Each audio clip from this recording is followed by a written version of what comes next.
müsaade ya. Bakın bana ama yalvarırım.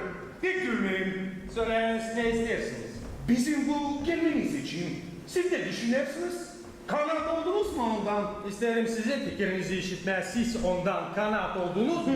Açıktan söyleyin. Pek olmadım. Ben de açıklanırım. Rahat edin. Rahat edin, ben pek yüklüyüm.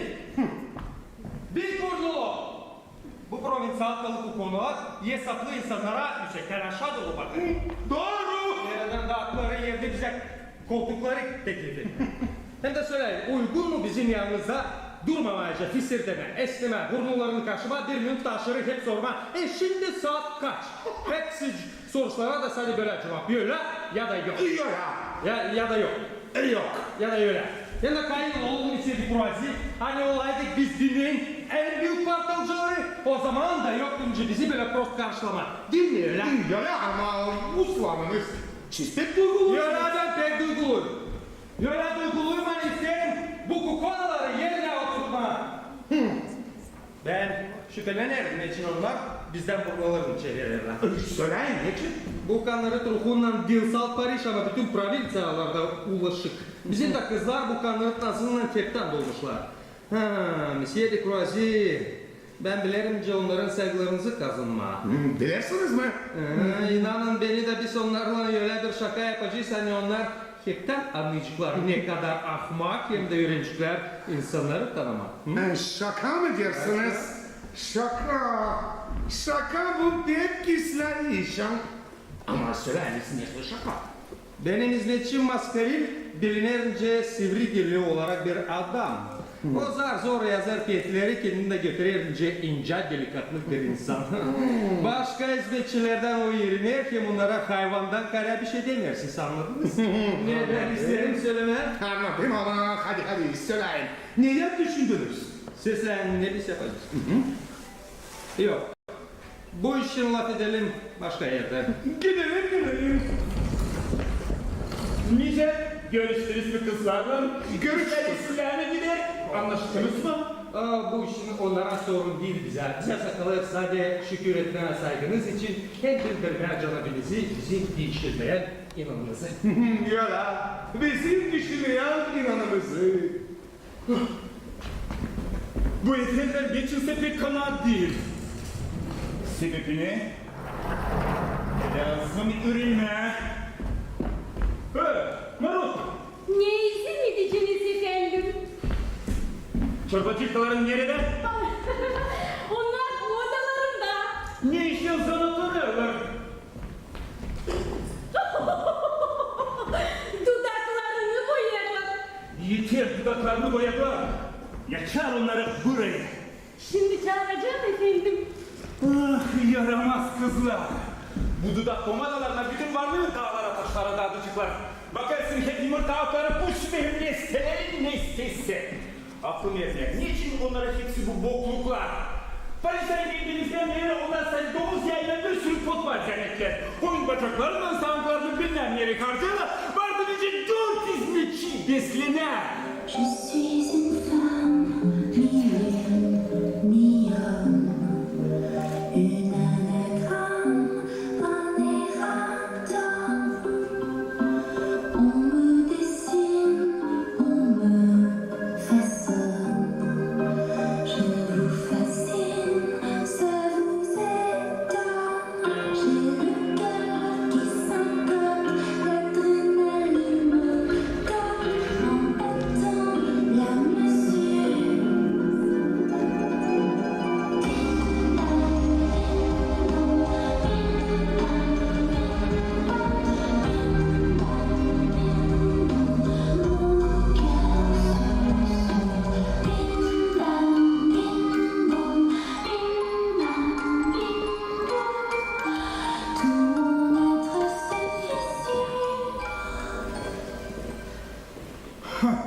Yok Nissileme.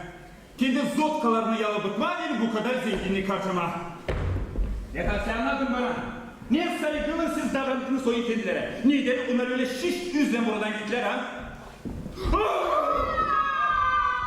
Artık bildiğim hani onlar istediğini koca olsunlar istedim. Ben izin verdim kalbi dersiz onların ne kadar daha yalpar.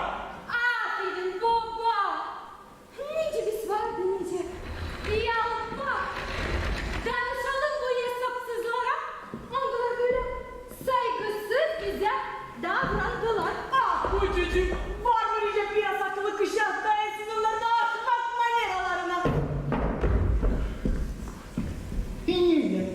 size yaraşmadılar?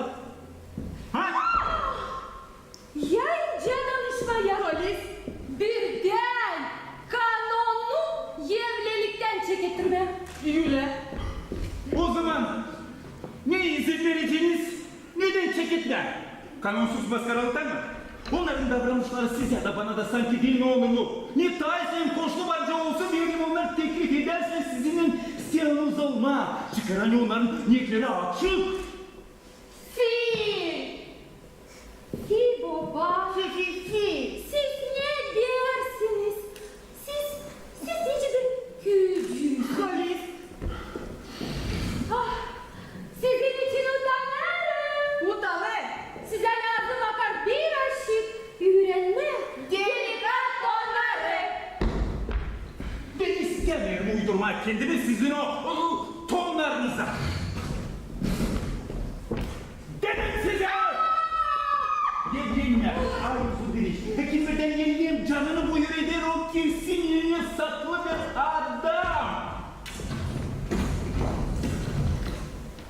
Allah'ım baba. Hepsi düşünen gibi öğrenince siz romanlar daha ilk sayfada gidecekler. Ya şaşılacak iş olacak da ilerlerim kim birden mandanın evlenerdi. Ya da Arons düşünmediğinin Gleyli'yle istiyoruz olaydı. Kiminle? Gleyli'yle. Bu tanesi kart kısıranmış. Laf etsiniz artık insancasına. Yetti baba. De kuzina da size hep bunu söyleyecek. Böyle evlenme lazım. Sadece çok avantüralardan sonra böyle. Evlenmeyi seven kişi isterse kendisine beğendirme. O lazım becerisini hissiyat duygularını inceden anlatma. Lazım olsa usul, yalpak, ateşli, bir laftan yapısının kayığını kabinine edelim. O lazım uysun. O lazım uysun. Belli bir erkeklik daha. Delikanlık onlara göre seven kişi lazım buluşsun yarısıyla. Nerede? Kilisede. Of Allah'cığım. Gezinmede. Ya da yasısın kalk yurtdasında. Yerin başka bir uygun sebeple onun dostu ya da sinsilesi getirtmezse onu kızının yerine. Yerine o lazım olacak çıksın. Dalgın hem düşünüklü. Bir parça bakıda o saklar ateşliğini ama kim bu kadar onu dolaşır. Belki bir uygun sırada lafı çevirdi. Sevda temasında. Ama gelir saat açıklama sevdayı. Bu da çok kolay. İnsanlardan uzak. Başkanın bir saklı aleyhasında. Bu açıklamak yarada bizde bir üfke patlaması mı?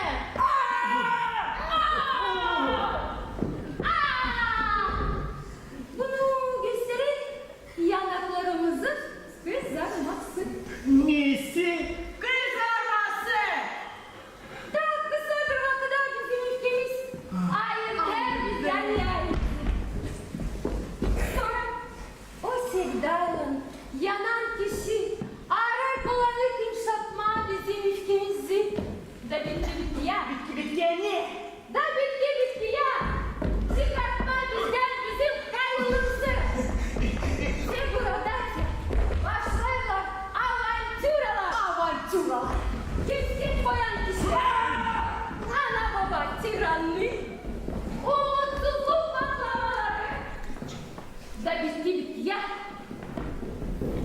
Da bitti ya.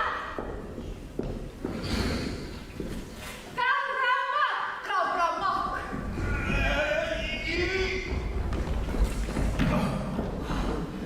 Çıkan sonuçlar böyle. Oh. Buydu. Delikat tonların kadınları. Buydu bakışmak kuralları. Angarına göre lazım olsun cümledekiyle değil. Olur mu tamayil bakışmaktan evlenme.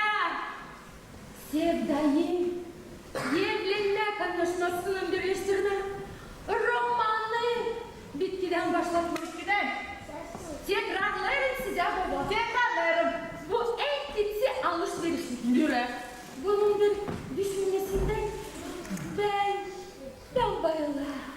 Ah, ben bayılırım. Ben de bayılırım. Üniversite şikel jargonunda laf ederse bunlar.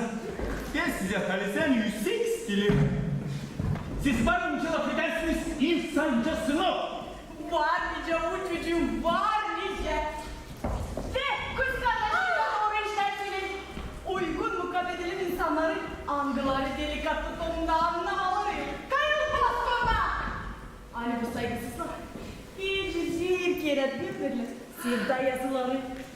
Güzel biyekli gülleri. Onlara dedi bilmeyen taraflar. Bak şuraya gel lan. Bilmeyen taraflar bana hep yanıldılar mı? Bariksiz. Düğünsüz para ne aldın? Şirinsiz kahtanlarla. Ya büyücüleri. İsle lezzetli, isle tatlı değil. Bu kelime dayanılmaz. Yapayısam oldu. Hani onların peşine prostitute kadar. Bazen onlardan bir çelik dağdan düştü geç. Allah'ım. Bu da ne? Hepten akıldan bozuldular. Laklarla çizmek taşlarına versin yettirildiler. Ya sesleyin! Sen kako! Hem sen de maklum! Yalvarırım size baba. Unutun bizim o fasıl adlarımızı. Dur oğlum dediğin bize. Au! Dediğin bize başka türlü. Niceyle başka türlü. Bu adlar artık size batizlikte verildi. Allah'ım baba. Siz öyle hesapsız hiç inanacağım da gelmiyor. Hani böyle bir baba nice siz. Bari nice getirsin dünyaya. Böyle bir akıllı, güzel, fikirli kızı niceden. Var mı nice yüksek stilde anlatman yosu suikatto. Hemen doğan için. Kayın oğlum baba. Hani size böyle bir an varınca pisletsin. En ince bir romanlık. Ah uçucum. Böyle keskin sesleden muzikalı kulaktan yanıyor. Öyle. Ama Polixena adında. Polini! Polixena! Nice aldık yine kız kardeşim ya da Aminta adında nice denk kelime derim ince el öpmeli. Kardeşim siz de inkar edemezsiniz de! De benim son lafım. Ben neredeyse benim başka akarlı tuhaflardan kaynaklarını size batizlikte verildi. Ne düşen söyleme o eğitimler için kimin için şimdi sad ederiz. Ben tek size bilirim onların ailelerini en varlıklarını. De benim emirim. Onlara yeminlersiniz. Ben bıktım şansları sizinle kızdık ama iki kata gibi kızı tercih etme. Bu bir kalkılmaz ağırlık benim gibi yaşlı adama. Denemezsiniz hocam o çocuğu. Ben sayarım evliliği en büyük bir ayıplık. Var mı nice yatmağıma? Çıkmak adamı bırakınız bizi biraz soluyalım. Paris'in en yüksek cümlesinin atmosferasından. Çoktan biz provinseden ayrıldık baba. Bırakın biz kuzinu kendimiz bir roman bağlantısına yapalım. Sen de kızla atmayın onun çözülmesini baba. İş belli. Hepten çıldırmışlar. Ben artık size değilim. Ben bir şey anlamadım sizin bu laflarınızdan. Ama ben tek isterim olma çorbacı kendi evimde. Ya siz bir lafsız onlara evleneceğiz ya da şakansız ben sizi manastıra kapatacağım. Manastıra! Tutun aklınızda benim bu lafımı. Hem laf nedir benim elimde bak ana dilinde. Ah canım. Ya ne kadar da senin babanın ruhu mal içine bakmış. Niye daha fikirli o? Onun canı o kadar karanlık. Hiç söylemedi Ayolcuğum. O göle beni utandırır. Ama ben çok o kadar beklerim. Hani bir kısmetli olay açacak benim dumanın en yüksek köklerini. Ben buna inanırım. Evet. Yepsi nişanlara göre sen anılmış soylar lazım. Doğru.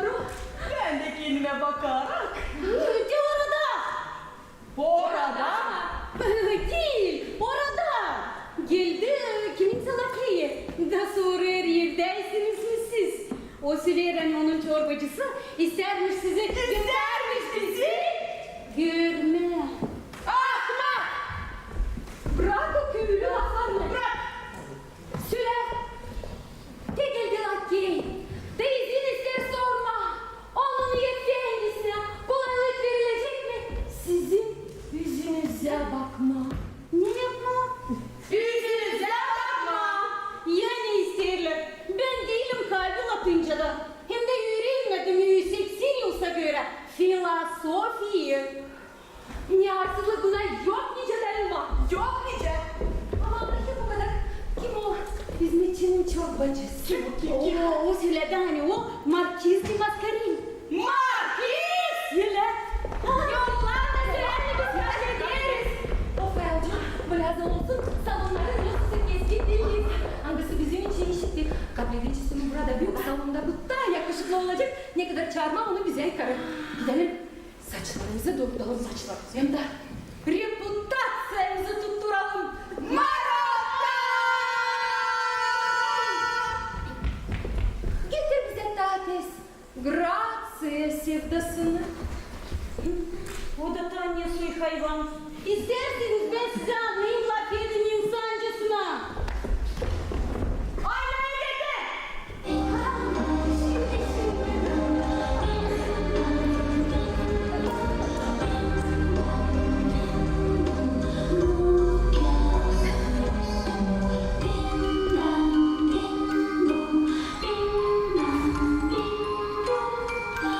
Tout mon être s'officie.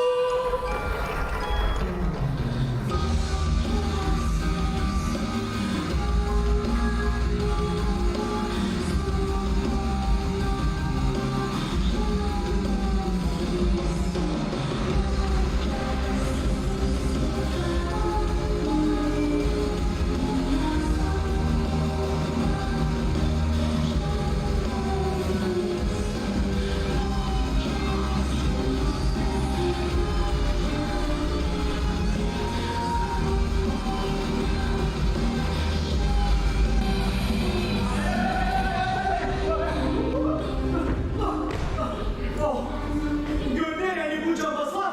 İsterler benim iyilerimi duvara yol taşlarla kırma. Hay Aslan! Vardı bunun içeriden bırakayım hani benim kabarmış düğünlerime düşsün o kadar cansız kava. Hem de hani batakta kalsın. Hayat bakalım seni.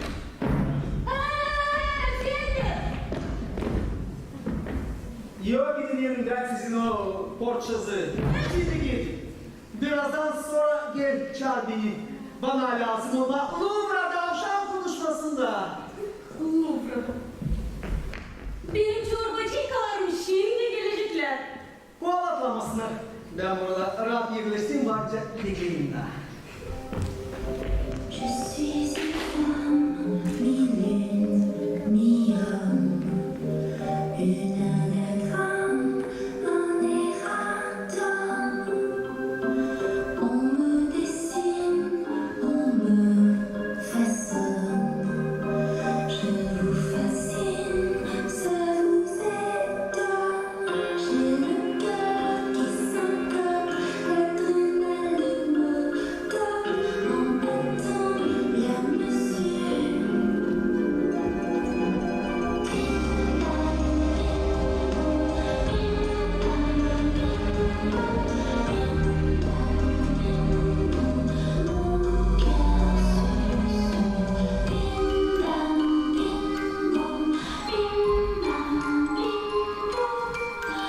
Tout mon être s'officie.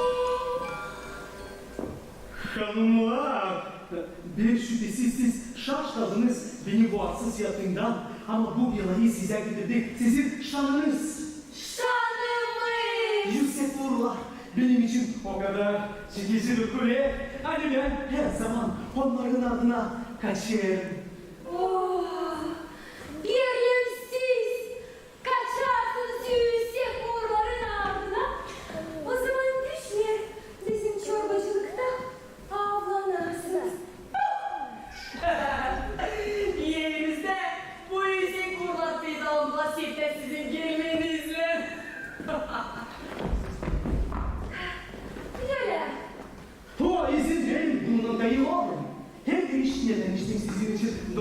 temaslı da şimdi hepsine ne var dağıtır Paris'ten? Da şimdi hepsine ne var dağıtır Paris'ten gibi bitirsin.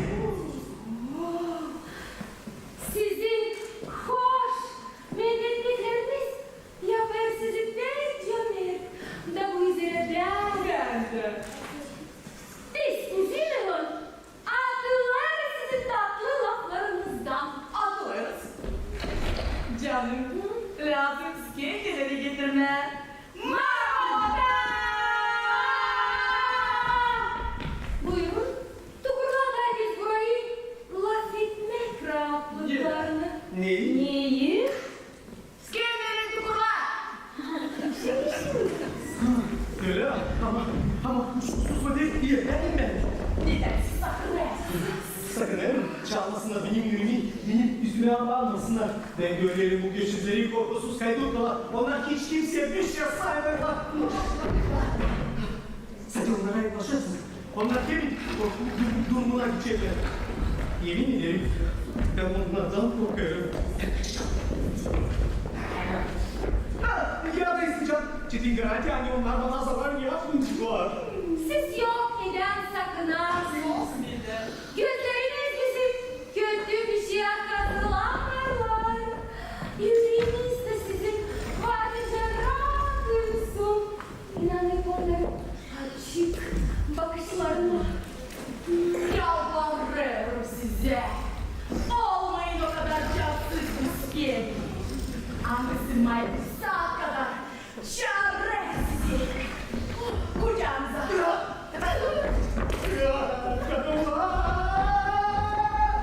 Nereye gitsin? Paris için neye söyleyeceksiniz? Ah Paris! Ne var ne söylemem? Paris için. Lazım olan fikirsiz. Kitabım amanı Paris. O bir büyülü hem inanılmaz bir kasaba. İnanılmaz. Ben sayarım ayı Paris'in dışında hesaplı insanlara kurtuluşuyum. Bu iyi gelmez. Bir doğruluk. Sokaklar biraz kirlice ama bu işin var. Bak, borçsuzlar. Ne? Borçsuzlar. Paris'ten! Borçsuz! İyi bir kurtulup Roskava'dan bir bataktan korkarsın.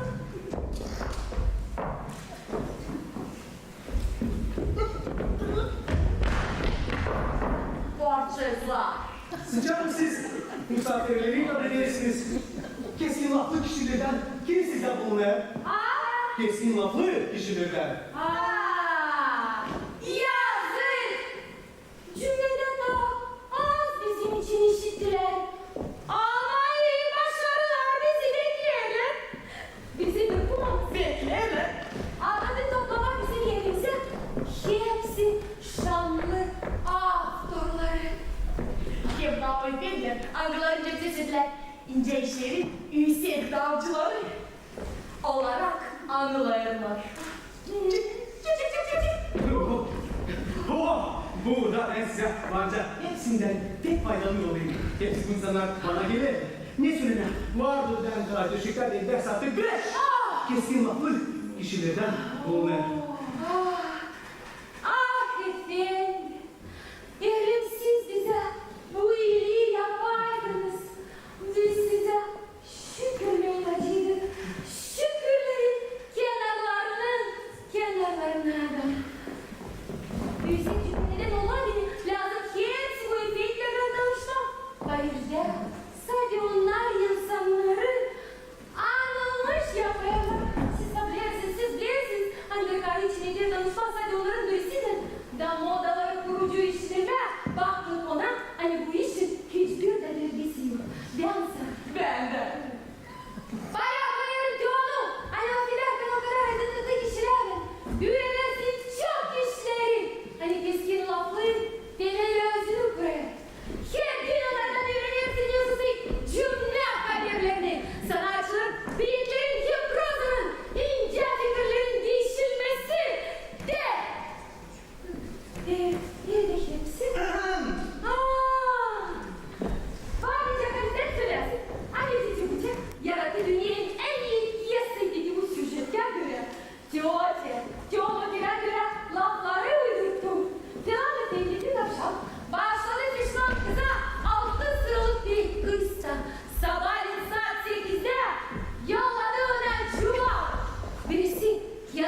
para vermiş.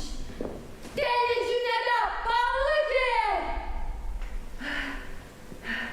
Da benim fikrime göre ki buna saygı göstermemek o boş insan.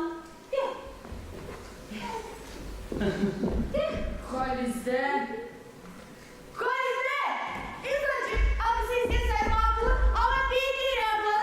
Yazılar başta Türk'ten bilin. Hakkında gülüntü olur. Ne odamda ne işe geldin? Gelin bana soruyordu. Gördüm ben şunu ya da şunu. Evde çıkacağım. Hani görmedim. Şunu ya şunu. Sen gördün mü? Şunu ya da şunu. Ben de görmedim. Şunu. Gel şunu. Gel. Doğrunuz var. Hayırdır? Hayırdır? Olmama onların arasında ilk kez bir işi yürünür. Ama rahat olun. Neredeyse kurma sizin evinizde. Keskin laf akademiyasın. Akademiyası. Dadı, hani Paris'te kalmışım. Hiç bir dakika just hangisiniz? Hepsinde ileri öğreneceğiz. Kimsiden ileri. Ben bildim burada. Bildiniz mi? Siz bana çekilersiniz. Ne Türk başarılı. Söylenir her İslam Paris'in alkovalarla. Alkova ne? Bugün manalı. İki. Sonra yok istigram. Yani Zeyda.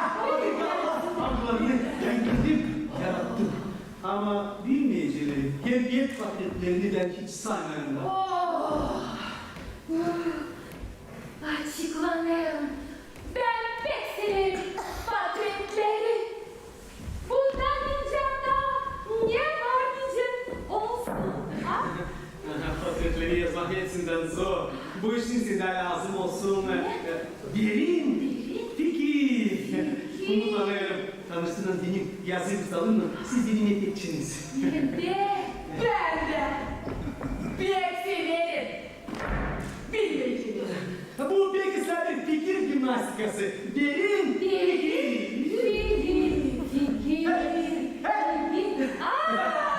Bu sabah ben kendim 4 tane yaptım. Onları sizin elinize çıkaracağım. Madrigalların da güzelliği var. Yarın onlar müzikli yapılmışsınlar. Madrigallar için benim de güzel bilgim var. Madrigallar. Şimdi zamanda ben çevirdim madrigallara. Duydun Rim historiasını. Bebe. Bu incelik en yüksekliği olacak. Yalvarıyorum. Hacan sizin yaratmanız tipardan çıkacak. Buyurunuz. Bırakınız bana bakar. Bir diğerçinizi al. Alırım. Herkes size öğrenecek bilmem birer yetişik. Tek güzel kapı birer yetişik. Tıkanlamak yedi yaratmaları bu benim kıymetimden aşağı. Ama ben bunu yaparım sayı ya satıcılar için. Onlar beni sasalıyor. Lazmatik reklamlara da koyun kasalar.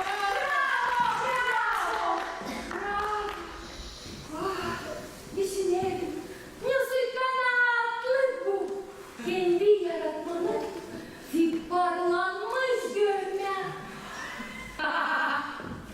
Düşünelim. Sen öyle ki. Söz gelişin. Ben lazım okuyayım size bir restoran. Ben onu yarattım dün akşam Götürgene'de.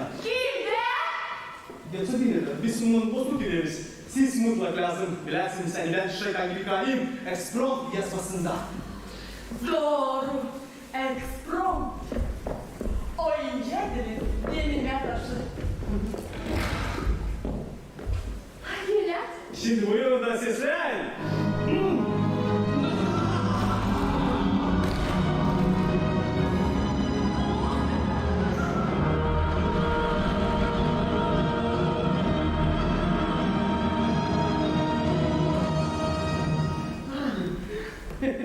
Şimdi.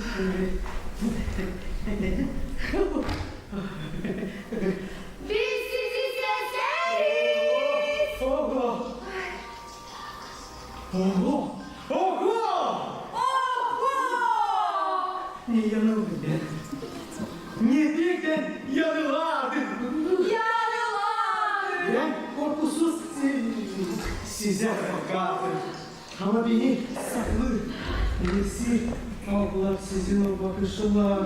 Ah, hırsızlar. Hırsızlar mı? Hırsızlar.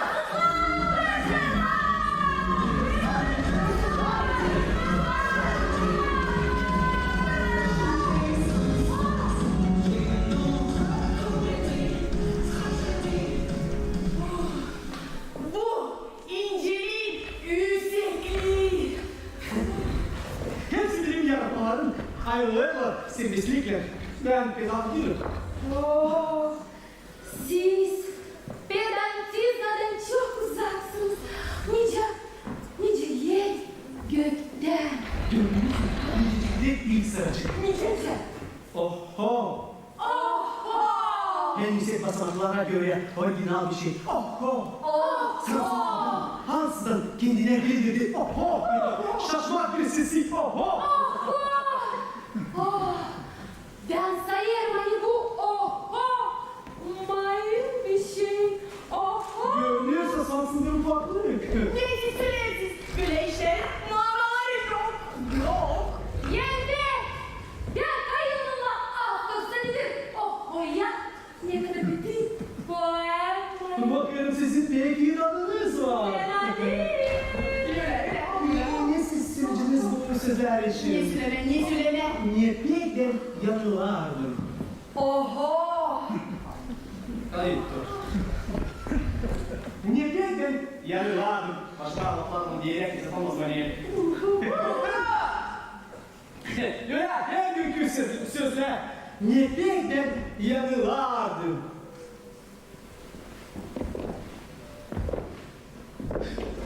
Ben korkusuz size bakardım. Ama niye? Saklı. Nice size bu? Niye? Saklı. Oho. Böyle gelir satsın gibi yavaş yavaş sıcağına yaklaşıp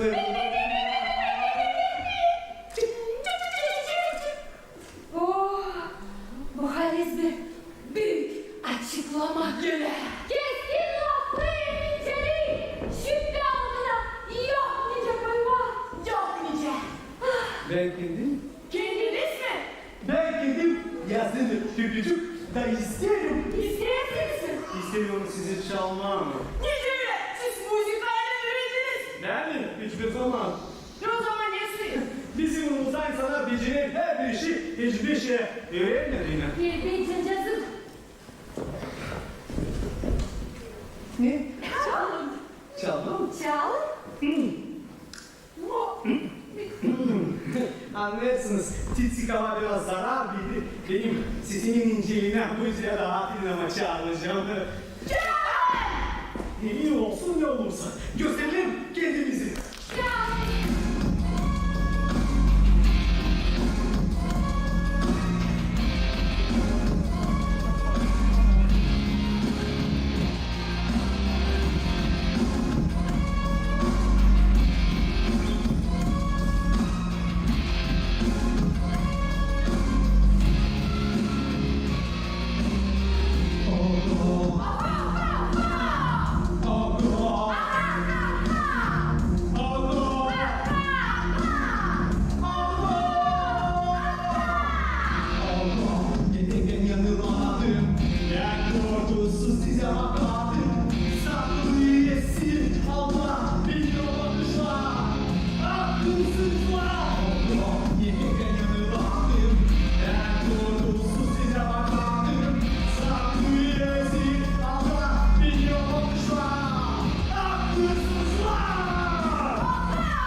Tabiata borçluyum ben bir yazmasından ama değil yönünmeye. Ah, oh, tabiat sevmiş sizi nicedir anla.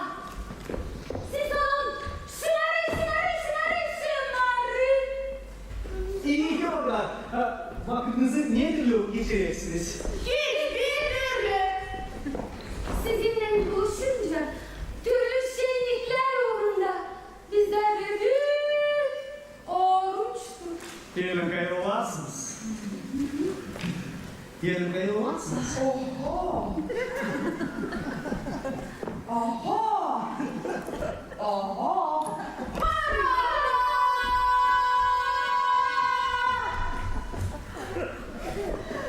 Oho. Oho. Oho.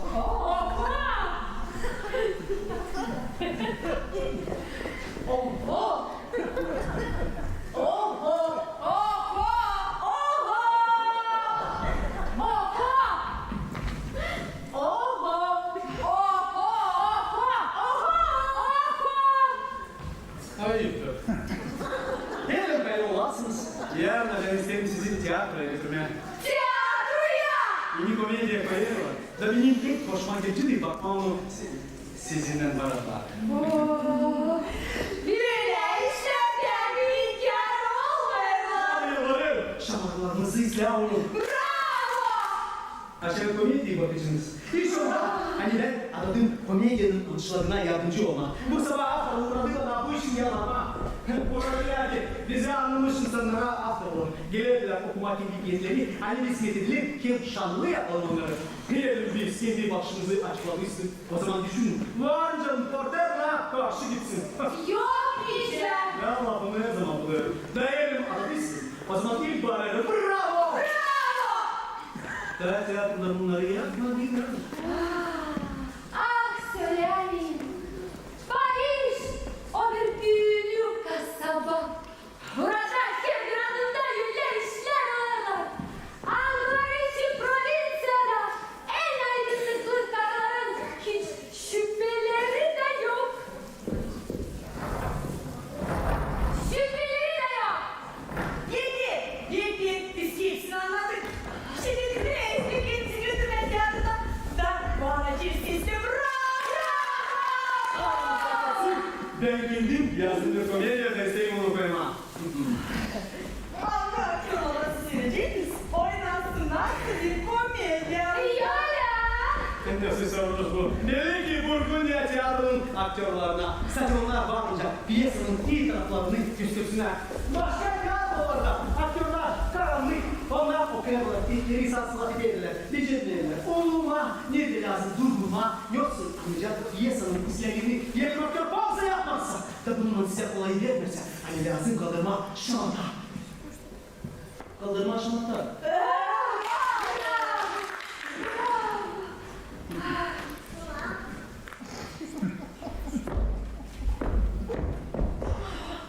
Kaliste. Kere barca zorlama seyredecek. Duysun yaratmanın güzelliğini. Gelir malı bağısı. Ona verilen. İlgili. Ama yine siz söylediniz benim kostümüm için. Böyle bu bir kastım var. Yeter. Şunun için doğru mu? Ama ayrıldık. Be güzel. Ayrıldı. Halis Beatrice. Şah beş kalır. En azından Barcay'ın hani onlar binde biraz daha geniş diye karşını taşıyorlar. Açmanım. Ben yaşamamda yoktur gönlüm. Hani ruhlar böyle ince güzelliğine de tertipli olsunlar ömür yoktur. Ama nice sabah, nice kokarlar. Okuyalım.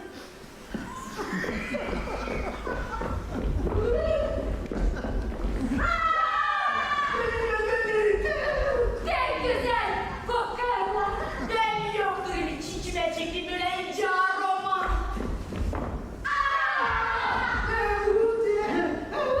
Bayındırıcı bir koku.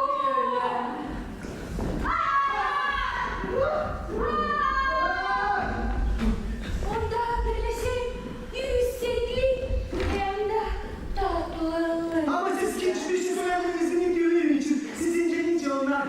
Korku gibi güzel. Siz bilirsiniz hani her bir tüccar bir duydu oldu be. Buldum 2-3 lira. Beş. Böyle bir tatil. Her insan işin üstüne alınır.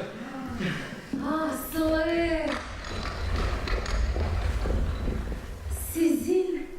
hem de benim daklarımız pek uyarlı. Tuvaletler içinden pek açık baksın. Da silerim her bir ruhu, hangisini ben taşıyorum. Çoraplara kadar olsunlar en iyi ustacık adam. Hadi. Ah! Gittik. Dur.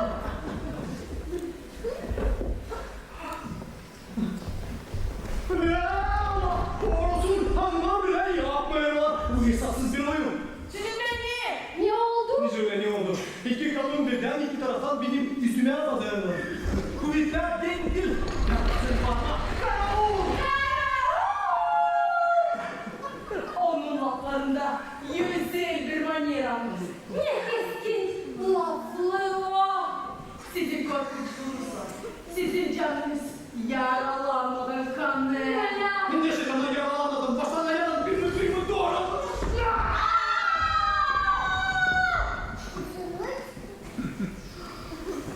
Ne düşürsün? Hanımlar, orada geldi birisi de o Silera ne o ister sizi görme. Görme. Kim o? O Silera'dan o Vicomte de Jodelet. Vicomte de Jodelet. Evet benim. Siz onunla tanışırsınız mı? O benim en iyi dostum. Peki vakit biz onunla görüşmedik. Olursa da ben sevinirim öyle ansızdan buluşmaya.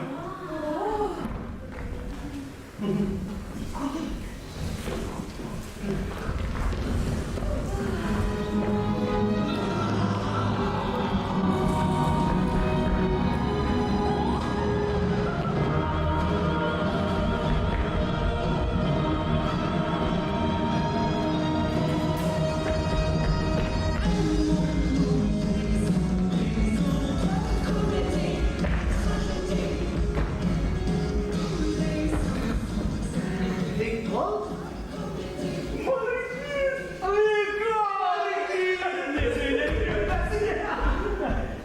Vicomte de Jodelet. Sevinçli bir buluşma. Hay tabii ki. Sarmaşalım yalan sana. O fayoncu.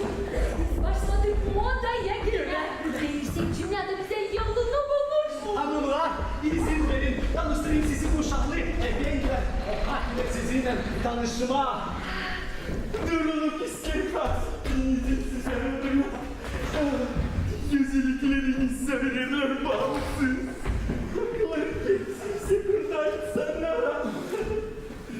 Saygınız sizin. Yetişen yaltaklı kenarlarının sonuna kadar. Anladım. Büyük bir günümüz nişanlanacak kalemlerinde en kısmetli gün gibi. Şaştırmasın sizi Vicomte'un görüntüsü. O şimdi geçirdi bir hastalık. Hangisi soldurdu onun yüzünü?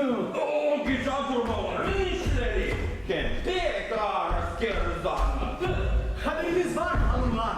Hani şimdiki zamanda Vicomte hem şanlı bir efendi, yönünüzde görüyorsunuz sitli bir kavaleristi. Öyle ben kavaler. Kavalerist.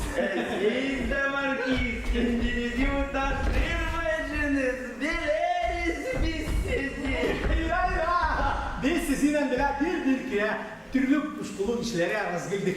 Geldik kaşlar işlerinde. Ama değil o kadar taşlak ne kadar büyüküsü. Onunla Armat'la tanıştık. O zaman markiz. Yenderciydi. Kalere polkunun. Maltalık kaleralarda. Ama siz Vicomte askerliğinden nereye giderdiniz? Ne kadar tutarım aklımda. Siz 2000 kavaleriyenin başında durardınız. İlki değil mi? Güler, açan ben daha küçük hatta ofisirdim. Ne söyle? Cenk. Jack!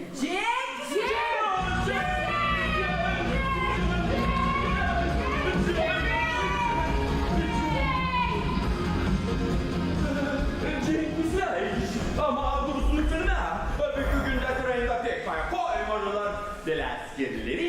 nice isterebilirler. Te o yüzden da ben isterim asmak kılıcımı ensere. Sever Kılıcımı. Ben deli gibi severim. Askerlerim. Bir anda behselerim askerleri. Ama benim dadım gerginlik hem de derin fikir. Derin fikir. Dikol, versin aklında. Oğlunu te, hangisini bizde ciddi kalma arası hile geçirerken. Ne söylüyorlar? Dolu ay. Sen doğru musun Dikol? Kim ama ben teklisini atlı tutarım aklımda. O zaman beni granata yaraladı. Yaraladı beni. Ayağımı da şimdi de o işte beni. Biraz çizganlık yapın. Yoklar. Duyarsınız mı nasıl yorulmuş? Galizden de büyük yara. Uzatın yerinizi. Yalvarırım. Da, yoklayın. Nerenizi? Burasını. Duyarsınız mı? Niye sağlıklı yerim? Bu muşketten bir yara. Hangisini bitki sefer kabul ettim. Ama diye burada. Diye burada. Grevlin düşünde bir kurşunla yaralandım. Şimdi dedik lan. Şimdi ben size göstereceğim. Hem tiksini, yara yerini. Lazım o. Şanlı bu nişanlar. Hem ise benim garantim. Sizin görüntünüz. Sizin için söylerim. Dikkat, bakın seni bekler mi? Ne için? Fena olmayacak. Kanunlarla kasabaya gitme. Da orada onları ikram etme. Bize bir yok diyeceğim. Yerden çıkma. O zaman teklif edeceğiz çalgıcıları, davet edeceğiz. Üstüne düşünmüşsün. Büyük kaleysen! Marotta! Buyurun. Müzika. Müzika mı? Şimdi. Rekon, bu gösteriler için ne söyleyeceğim? Sen bildiğin var biz, onlar için ne işleriz? Ben duyarım, hani bizim işimiz bitti. Ben duyarım nasıl baş dönmesi, yürüyen de bir satacağız da aslı. Niye hakkında ola dedi? O becerer her bir işe hoşluk verme. Ne derin fikirli o. Hani ben aslı söylerim, ben size bir eksprompt yaratacağım. Yalvarırım size. Yaradım bir şeyler. Bizim için. Ben kendim daha üzüldüm bir çaz çıkaracağım. Ama bu etlik de var elinde. Birisinin de dönüşü bir göre. Hani bitki vakitler binden çok kan boşaltmaları yapıldı. İşte kadın, bir yapacağız bunda pek ıslah olur. Kerke, ama elim doğru iş yürüyünür. Bundan hepsinden anlatmam kabaklı. Ama rahat olun. Yarına ben size nereden eksprompt yapacağım. Hani siz şarj 5 kalıcınız. Şeytan gibi akıllı. Hem de delikatlı. Müzika.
Siz niye burada yaparsınız?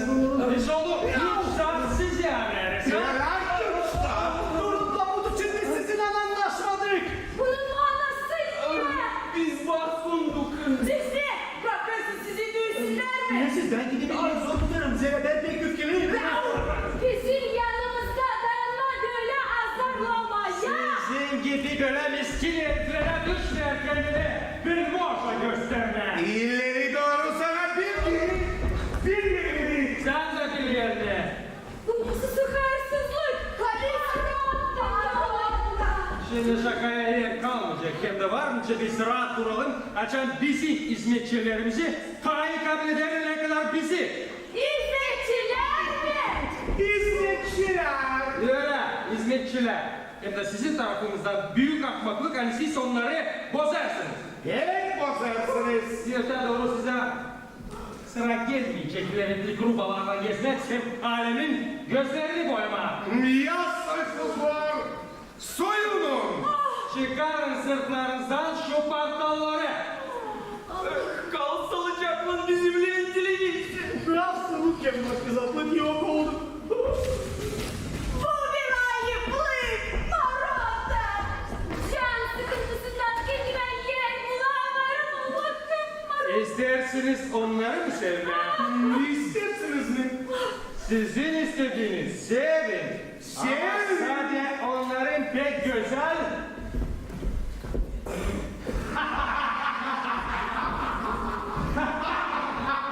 Pek güzel.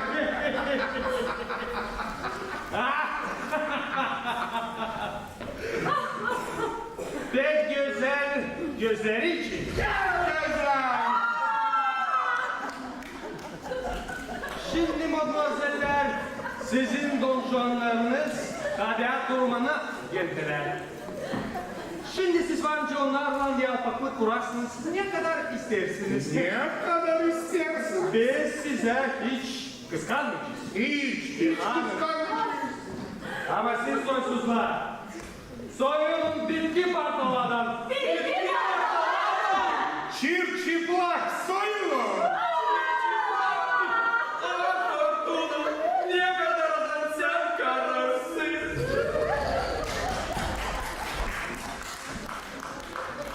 Baba! Bizimle acil bir şaka oynadılar.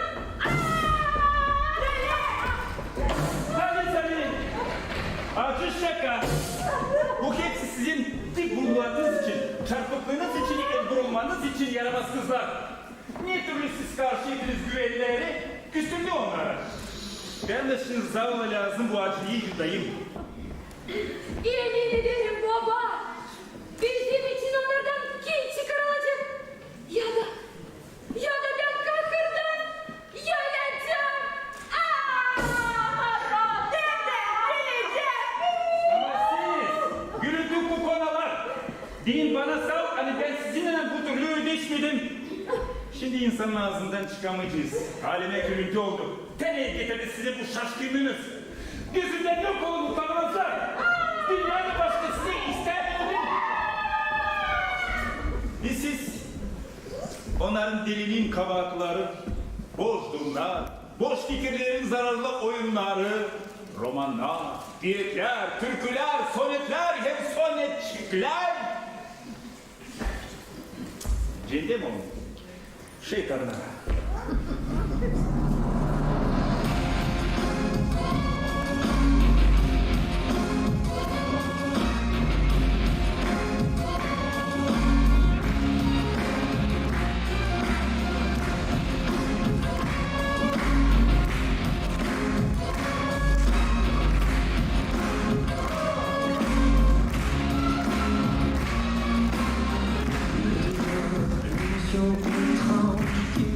Étrange, une façon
Куда нести? Купе А, вагон 186. Он нас там подождет. Хорошо, хорошо. Ну что за несчастье такое? Роберт, ну перестань, пожалуйста, гримасничать. Никто не видит, как мы садимся на поезд. Да? Видела бы это моя жена. Из гроша бы оставила. Роб, ну перестань, пожалуйста, беспокоиться. Расслабься. Попробуй. Блин. Ну, и как я выгляжу?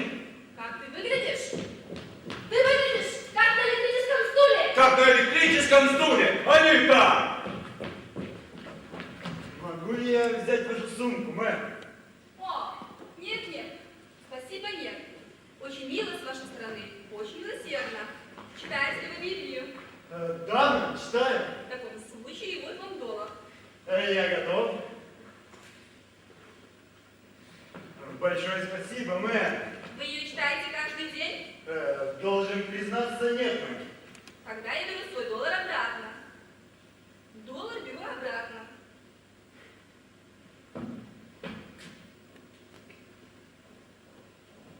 Но я читаю через день, мэр.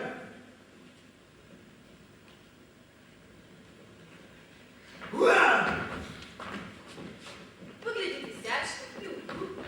Могу ли я узнать вашу фамилию? Мою фамилию? А зачем? Так принято, сэр, на случай, если вам пришлют телеграмму. Это очень хорошо с вашей стороны, очень любезно, что вы об этом вспомнили. Но я все же думаю, что это неудачная идея.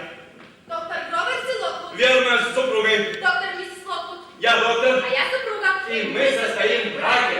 Теперь я все выслушал. Есть еще что-то новенькое? Нет. Я за вами прослежу. И за вами тоже. Хочешь остаться без работы? Придется пропагандировать займите места вагона! Если будешь создать их, займите места в вагон. Все прошло гладко, Роберт. Теперь они уже ничего не заподозрят. Да ты с ума сошла называть им мою фамилию. Ну надо же было мне что-то сказать. Ты стоял тут истукан. Видела бы это моя жена. Насколько можно говорить о твоей жене? Ты у нас мою фотографию и поплачь от ней волю. Анита! Ты действуешь мне на нервы, грязный как сиханец! Ну я всего лишь попросил предъявить билет. Я же сказал тебе положить этот багаж в купе А, до того, как я тебя раздавлю. Мистеру Джеки нужно именно это купе. Но там уже кто-то есть. Послушай. Там уже кто-то есть. Ну так вышло не их дом. Это не их купе, поверь мне. Это, наверное, какая-то ошибка. Я пойду разберусь.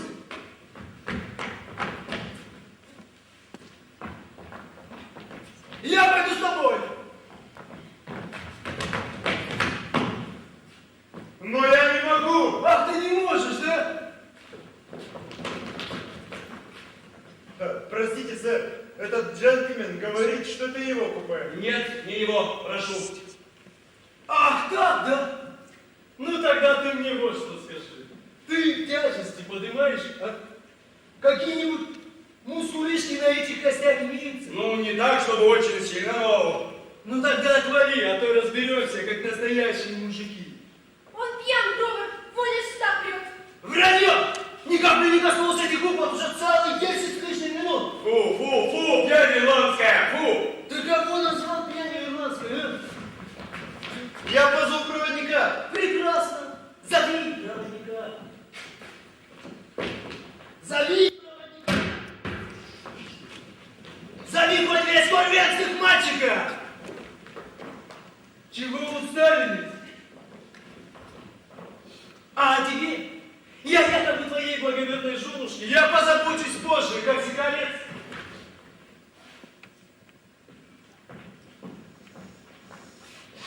Крошка моя. Крошка его! Подожди.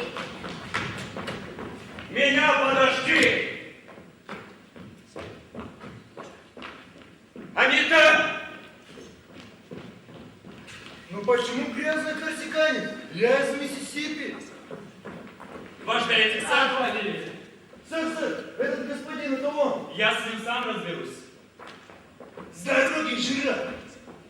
Ну что же вы делаете, молодой человек? Молодой человек,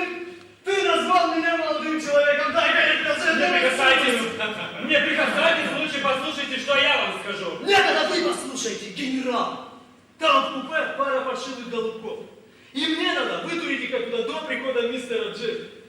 Мистера Джеффи? Того самого великого театрального деятеля? Всемирно прославленного собственной персоной. Я его пресс-секретарь. И поэтому нам предстоит кое-какая работа. Но все-таки можно взглянуть на ваши билеты?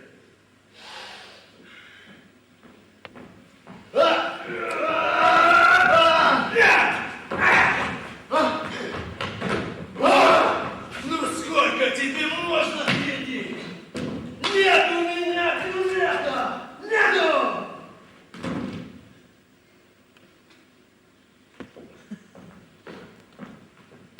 Боюсь, что вам не повезло. С мистером Джеффи или без него. Послушай, если ты сейчас же не прекратишь, я сожру себе пуговицы из твоего мундира! Все важно.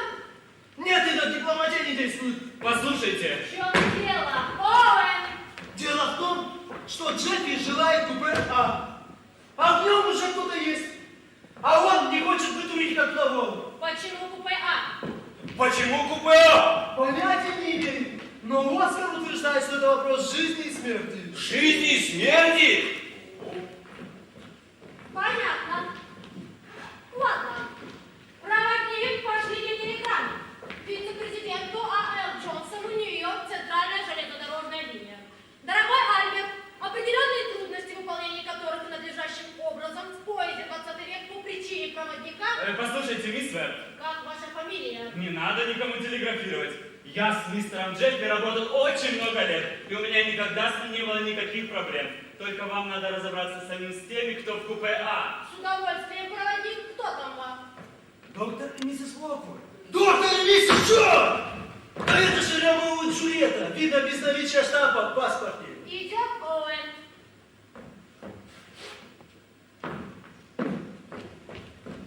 Господи, дай мне сил.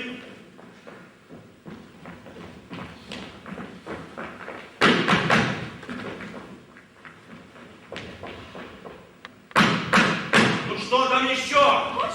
Тихо, тихо, ты нас разоблачишь. В чем причина этих постоянных вторжений? Вы доктор Локвуд? Да. А это леди. Миссис Локвуд. Понятно. Я сейчас вернусь. А, куда ты идешь? Пойду позвоню его настоящей жене и немного с ней потолкую.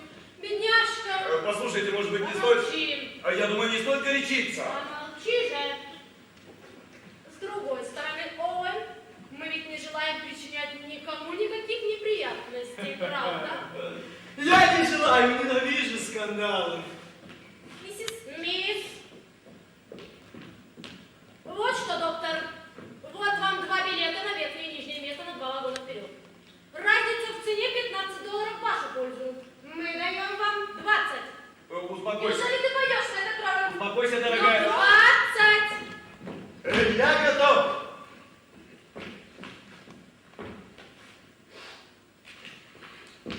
Успокойся, дорогая. Я что должна думать за двоих? Вот, не забудьте багаж. Не забудьте. Браво! Окей, купе у нас есть. Теперь единственное, чего нам не хватает, так это Оскара. Хотела бы я знать, чтобы он вообще не знал дела. Здорово ты это все устроила с поездом. А теперь почему тебе не устроить то же самое с какой-нибудь пьесой? Жанна Дарк его крупнейшим блинкомом на сегодня. О боже, я даже не знал, смотреть ли мне пьесу или прыгать со статуи свободы. 3 провала подряд. У нас не было ни одного крупного успеха с тех пор, как Лили его бросила. Я ему так и сказала, Жанна Дарк и неделю не продержится. Никто не хочет видеть какую-то леди в железной юбке. Эй, ты же сказал, что будешь пить в поезде. Я попробовал свою силу воли.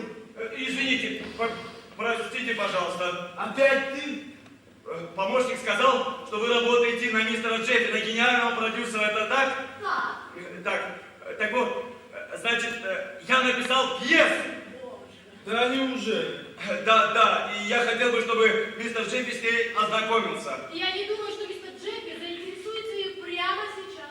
Что вы, обязательно заинтересуется. Эта пьеса великолепна, она просто бесподобна. Она озаглавлена Жанна Дарк. У меня придется застрелиться. Послушайте, вы все-таки мне немного обязаны. Поэтому давайте сделаем так. Я оставлю пьесу, зайду попозже. Пусть мистер Джеффи с ней ознакомится. Ладно? Окей? Жанна Дарк. Спасибо. Спасибо. Спасибо, братья, по мене. О, Жанна Дарк. Дай руку. Ты кто?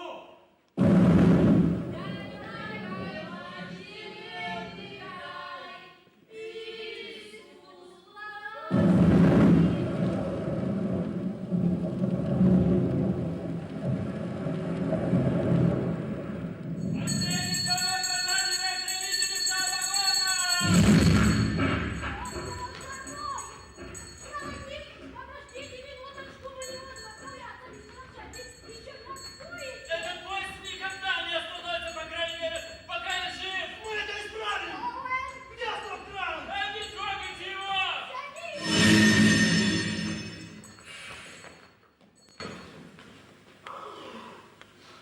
Записывай телеграмму. Вице-президенту Айл Джонсону, Нью-Йорк, центральная железнодорожная линия. Дорогой Айл, как поживают твои жены и дети? Сожалею, но вынуждена довести до твоего сведения о поведении так называемого проводника. Да телеграфируйте хоть самому Господу Богу! Этот поезд не сдвинется с места до прихода мистера Джеки, даже если мне придется встать перед локомотивом! Оуэн! Ида! Помощника проводника ко мне! Помощника сию же минуту! О, Господи! Всемирно известный поезд!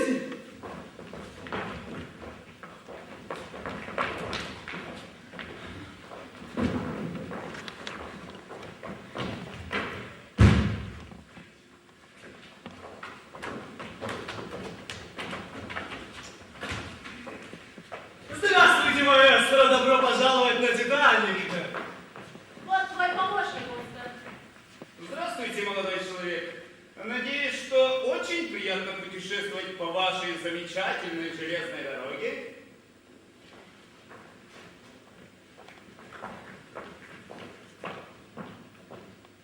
А теперь откройте эту дверь.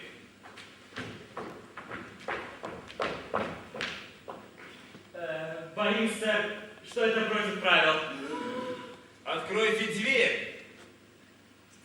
Ида, у тебя есть $5?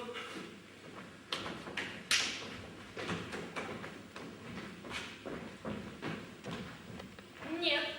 Ида.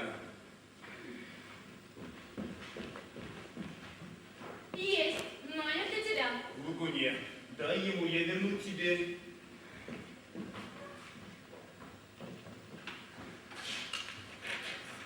Он может вернуть тебе долг билетами на Жанну Дарк. Ирландец. Сэр! Сэр! Вперед, помощник, все в порядке.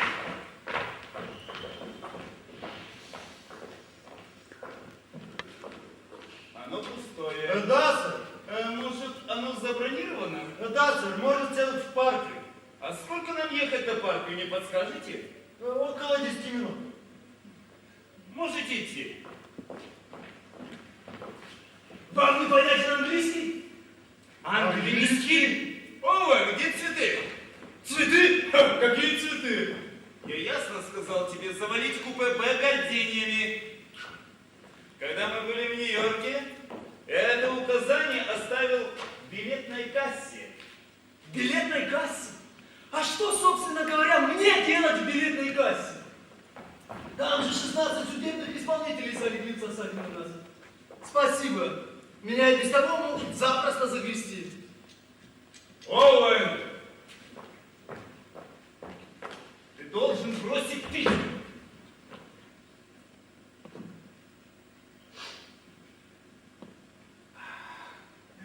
Такой, какой ты есть, ты мне не нужен. Это меня разочаровывает. И да.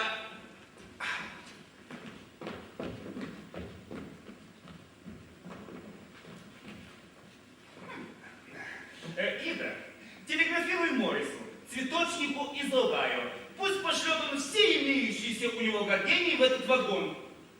Да. Да, кстати, я еще хотел написать записку с посланием. Только вот подумаю о моей милой снежной королеве. Опять за старое. О нет, я это написал в прошлый раз. Минуточку. С могилы того, кого любила ты еще вчера. Ну как? Красиво, живо. Почему я не могу научить 2-3 драматургов так писать? Ты уже научил, Оскар. Поэтому мы и остались без гроша.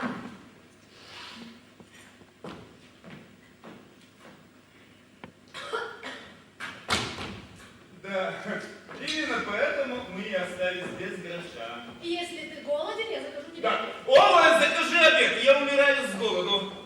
Ужин в упаковке. Скажи им, что это для меня. Да, и смотри, чтобы зарезервировали один большой стол только для меня одного. Если тебе так хочется интимности, почему ты не путешествуешь на воздушном шаре? Почему мы не так забыли? Из-за женщины? Да, Оскар, из-за женщины. Из-за Жанны Дарк. Знаешь, о чем я думал по дороге на вокзал? Я думал о том, что из всех моих 67 постановок лучшей была Жанна Дарк.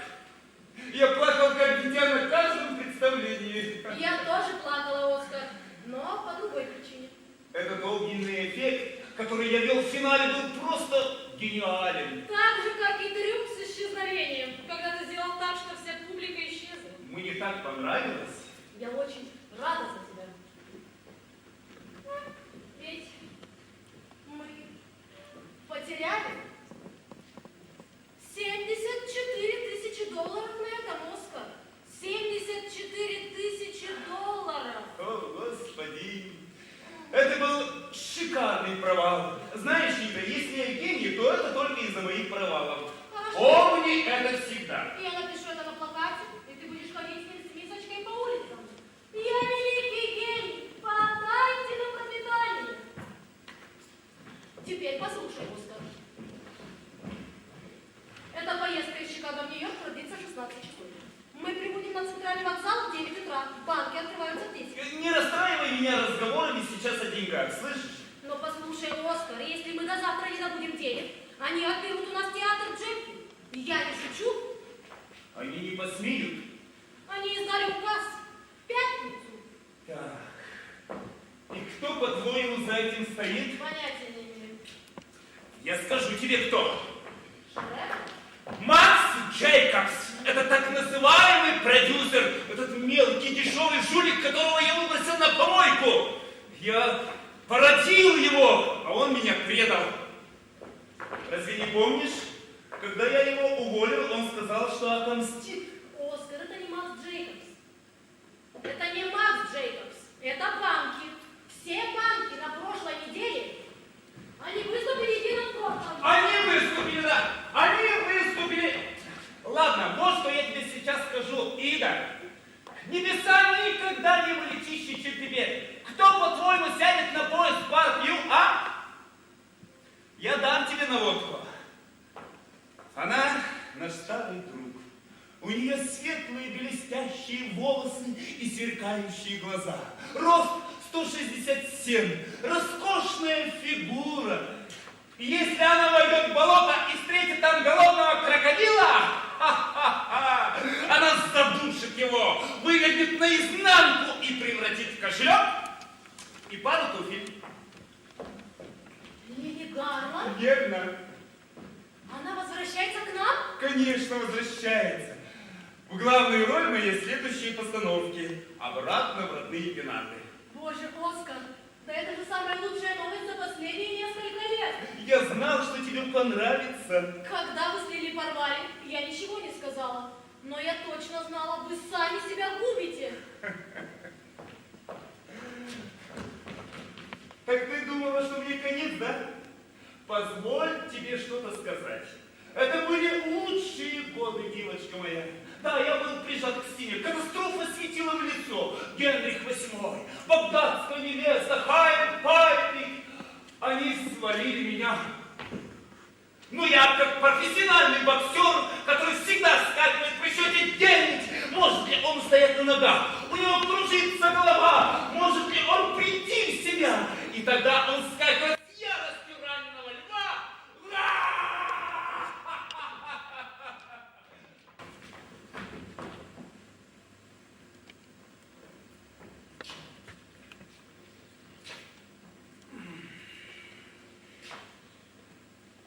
Я скажу тебе одну вещь, Ида.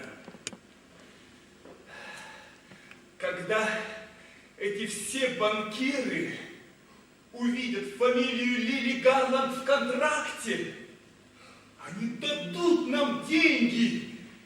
И тогда все двери откроются перед нами. Она величайший успех по всей стране. Оскар, есть ли у тебя контракт с Лили или нет? Да ты только послушай меня, Оскар. Банки не отменят право пользования твоим имуществом, пока не увидят фамилию Лили Гарланд в контракте, черным по белому, с ее подписью. Хватит. Оскар, если у тебя нет контракта с Лили Гарланд, мне нечем тебе помочь. Вчера я получила телеграмму от Макса Джейкобса. Я запрещаю тебе даже упоминать имя Макса Джейкобса когда-либо при мне. Это окончательно. Кроме того, его настоящее имя Мангельбаум. Макс Мангельбаум. Он начинал торговлю сетью на 34-й улице, пока его не арестовали за грязные делишки. Я его уволил за воровство. Оскар, ты уволил его из-за Кармен? Какой Кармен? Оперы Кармен. Вы ее вместе продюсировали. Ты настоял на том, чтобы вывести на сцену живого быка. Это было шикарное животное. Да, но оно упало в оркестровую яму. Ей пришлось застрелить его на глазах у зрителей. Так это же было трагично. Оскар, ты разделал его на гамбургеры? Мне надоели твои измены. Прочь с глаз моих. Макс Джейкобс достаточно смыслит театре для того, чтобы продюсировать 3 крепких хита подряд, тогда как ты раз за разом расшибал себе лоб. Таковы факты. Ты показала свое настоящее лицо, а теперь вон отсюда! Ты уволена! Ты словно брут на базарной площади закалываешь единственного человека, который всегда был добр к тебе. Иди к своему Мандельбауму и продавайте вместе селедку. Ну, Оскар! Вон! Вон, предательница! Я закрываю пред тобой железную дверь.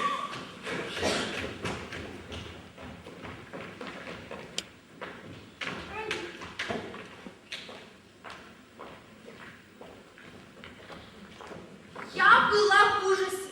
Почти не понимала, что происходит. Я сидела, читала журнал. Вдруг, совершенно внезапно, что-то стукнуло меня по голове. Вы его видели? Нет, но когда я сняла шляпу, вот эта наклейка была на ней. Посмотрите, покайтесь, пока еще не поздно.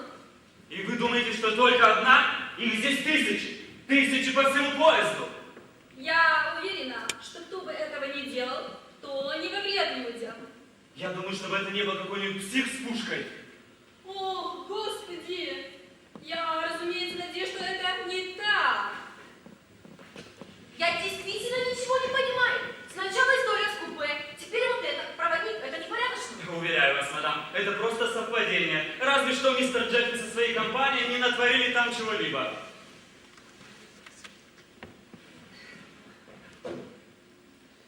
Проводник, смотрите. Держу пари, это сделала она. Несомненно, кто бы это еще мог быть?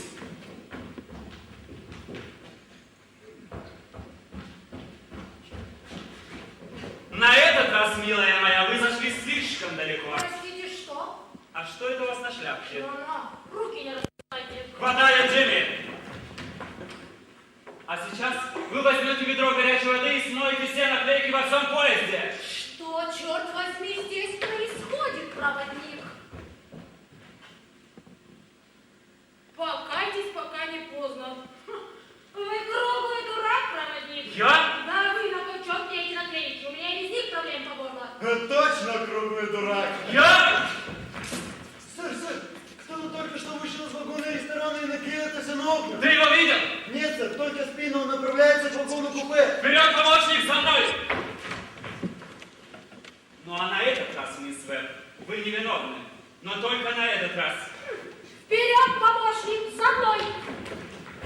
Вперед, помощник, за мной! Безумный мир.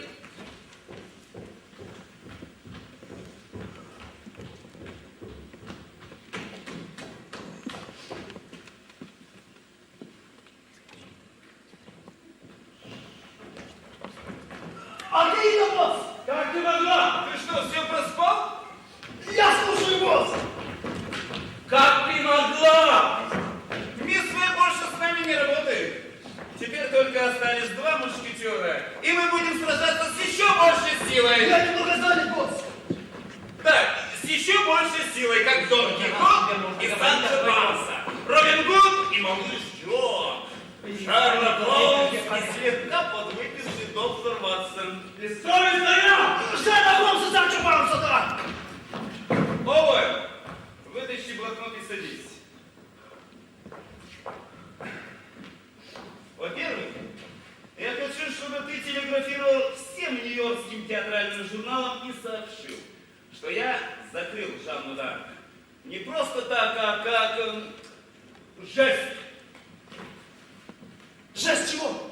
Жест чего? Чего жест? Ну, жест, как его... Вызова, как всегда. Да, именно вызова. Потому что эта пьеса была недостойной меня. Хвала Цезарю! А я-то думал, что просто пьеса была с душком. Ты бессердечен, Оуэн. Ведь были же и прекрасные места в этой пьесе. Да, уверен, ты прав. Просто я смотрел его с неудобного места. И это место было как раз в первом ряду. Правда, не смешно. Мы знаем, мистер Джеффри.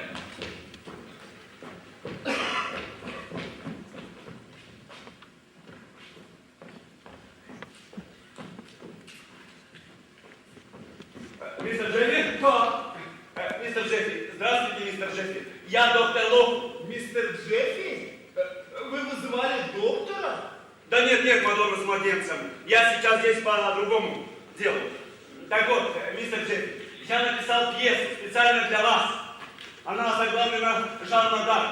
Может быть, я днем и доктор, но зато оставшись вечером наедине в своей спальне, вооружившись единственным карандашом, я изучаю свои внутренние дарования, мистер Джеффри.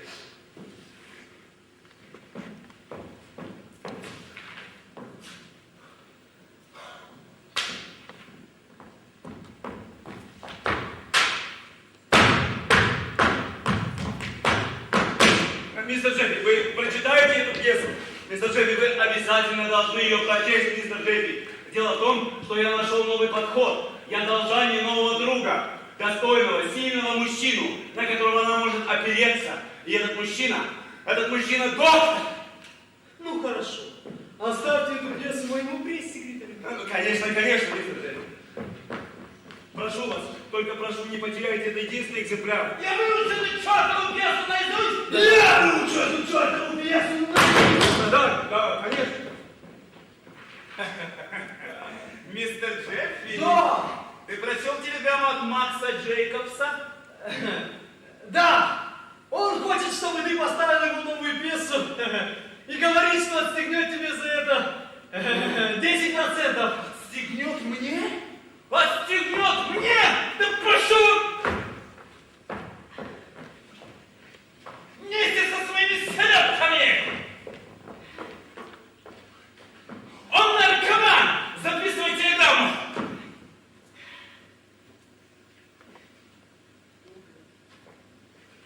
Послушай, Джеффри, такой текст никогда не пройдет! Записывай заново! Дорогой Макс, ты самый мерзкий, самый отвратительный, гнилой кусок.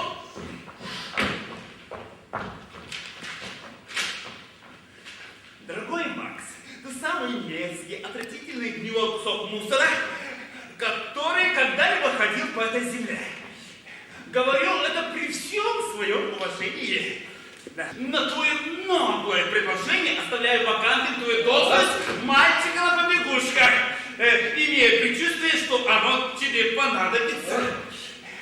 когда-либо той части публики, которая любит театральные объедки. И станет нестерпимо тошно от твоего дегенеративного творчества. Восклицательный тьфу. Да, это научит его, как указывать другим, что нужно делать. Партию, подъезжаем партию. Был, она садится здесь, она. Лили Гарланд. Я годами пытался выкинуть ее из своих мыслей, но не сумел. Я люблю эту женщину, как султан любит свой гарем. Машаллах! Это никогда не проходит, это никогда не умирает. Единственный способ, чтобы свободно вздохнуть, это вернуть ее обратно. Партию, подъезжаем партию! Пойдем на платформу, посмотрим, как она садится.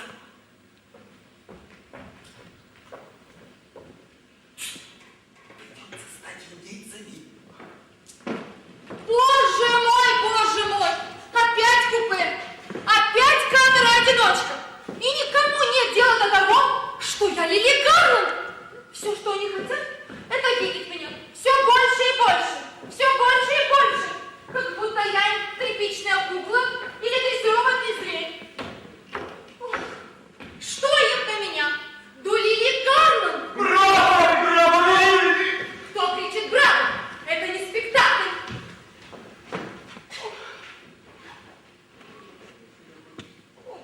О боже! Я так устала! Бедняжка.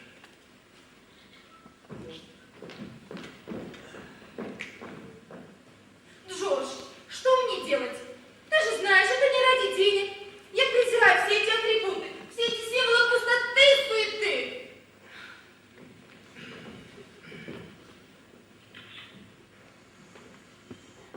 Джордж, а где мой багаж? Но помощник проводника сказал, что он будет здесь. В нем уже все мои драгоценности. Не успокойся. Ожерелье, которое подарил Луис Мейер, самый влиятельный продюсер в Голливуде. Лили, все хорошо. Ты отвечаешь за багаж! За багаж! Понял, болван? Они стоят целое состояние!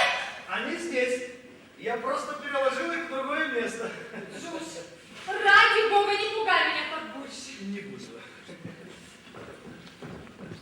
Ты же знаешь, я не о деньгах беспокоюсь. Это все потому, что я выросла в страшной бедности. Одинокая, как сирота под дождем. Да, но сейчас-то у тебя все хорошо. Лили, ты только взгляни на это купе, Лили. Оно нарядно, как новая французская уборная, не так ли? Да, Сай? Я заключил тот самый контракт с Paramount Studio. Да, как хорошо, что ты об этом заговорил. И я хочу его изменить. И за следующий новый фильм я хочу $80 тысяч. 50 это смехотворно? Ну ты же подписала контракт. Ну и что, кто подписала? Теперь ты не только мой любовник, но еще и агент. Вот и реши это. А если они не захотят, пошли их к черту. Моя публика ждет моего возвращения на Бродвей. Во что бы то ни стало. Бродвей, это мелочь карманная. Ты звезда, забудь. Поверь, я знаю, что нужно для моей девочки. Джордж, когда ты в Нью-Йорке, я ужасно по тебе скучаю. Когда ты в Нью-Йорке...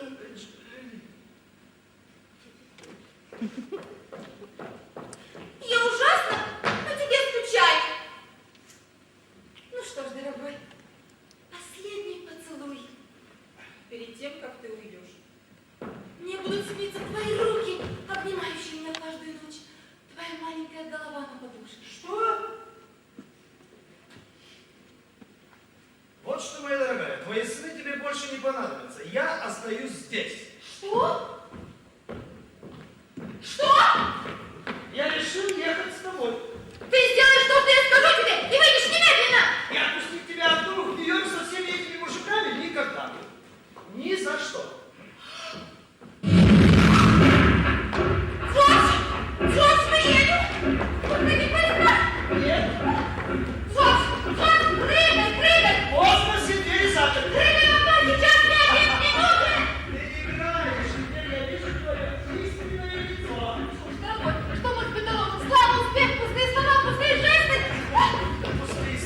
простые жесты создается определенный ритм.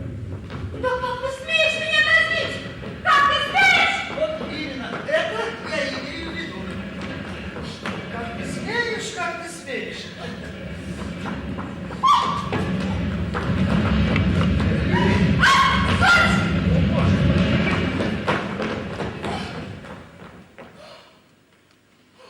Здорово, бесшабашная ведьма! Как пожимает крошка Саня Дына?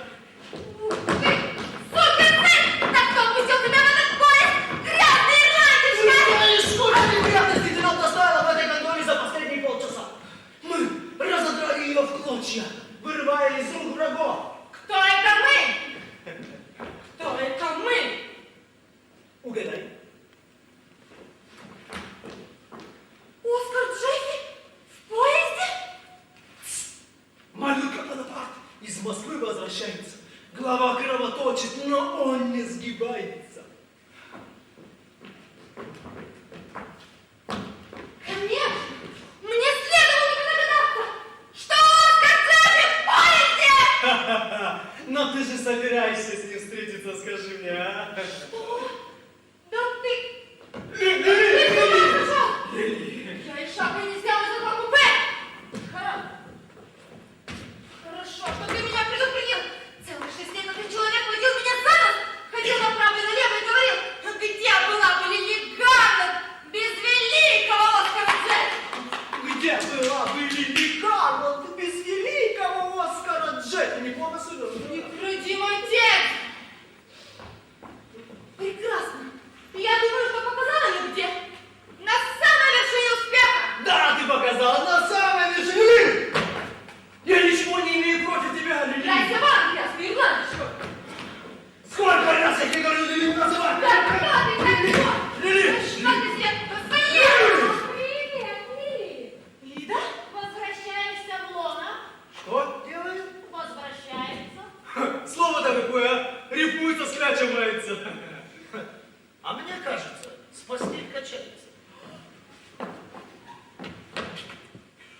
Лили! Это Оскар вас сюда послал?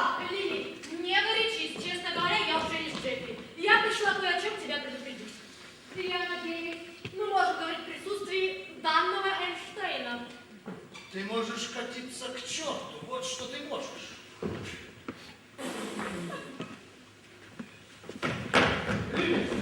Джордж, веди себя прилично и успокойся. Вот что, Лили, нам надо с тобой кое-что обсудить. Оскар разорен, у него отбирают театр. Не может быть. Его застали врасплох со спущенными штанами. Да, вот такой образ. Боюсь, что он сыграет в русскую рулетку. И убьет себя? Нет, убьет тебя! А помнишь, Лили, помнишь, как он хотел повеситься? А ты не спала всю ночь, отговаривая его. Ну, знаешь, Лида, людям свойственно ошибаться. Сейчас все намного серьезнее, Лили. Без тебя ему конец. Занавес. Ты его последний шанс. Да я готова сквозь землю провалиться, чем сыграть в еще одной его постановке. Можешь ему так и передать, что я даже ногти они ему вытирать не стану, даже если он с голоду подохнет. И я молю Бога, чтобы именно это с ними произошло. Но ты не можешь с ним так поступить. Он тебя создал. Что он сделал? Ну ты же знаешь, что это так. Ты молила его о работе, он научил тебя всему и ходить, и говорить. Вон! Вон отсюда! Вон! Вышвырни их вон! С удовольствием.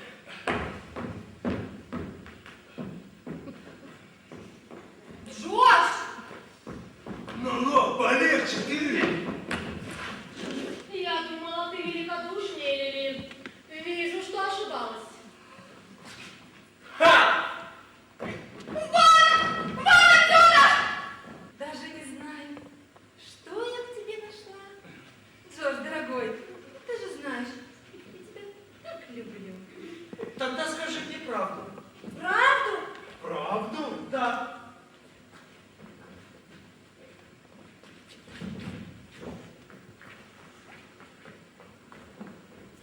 Дорогой, но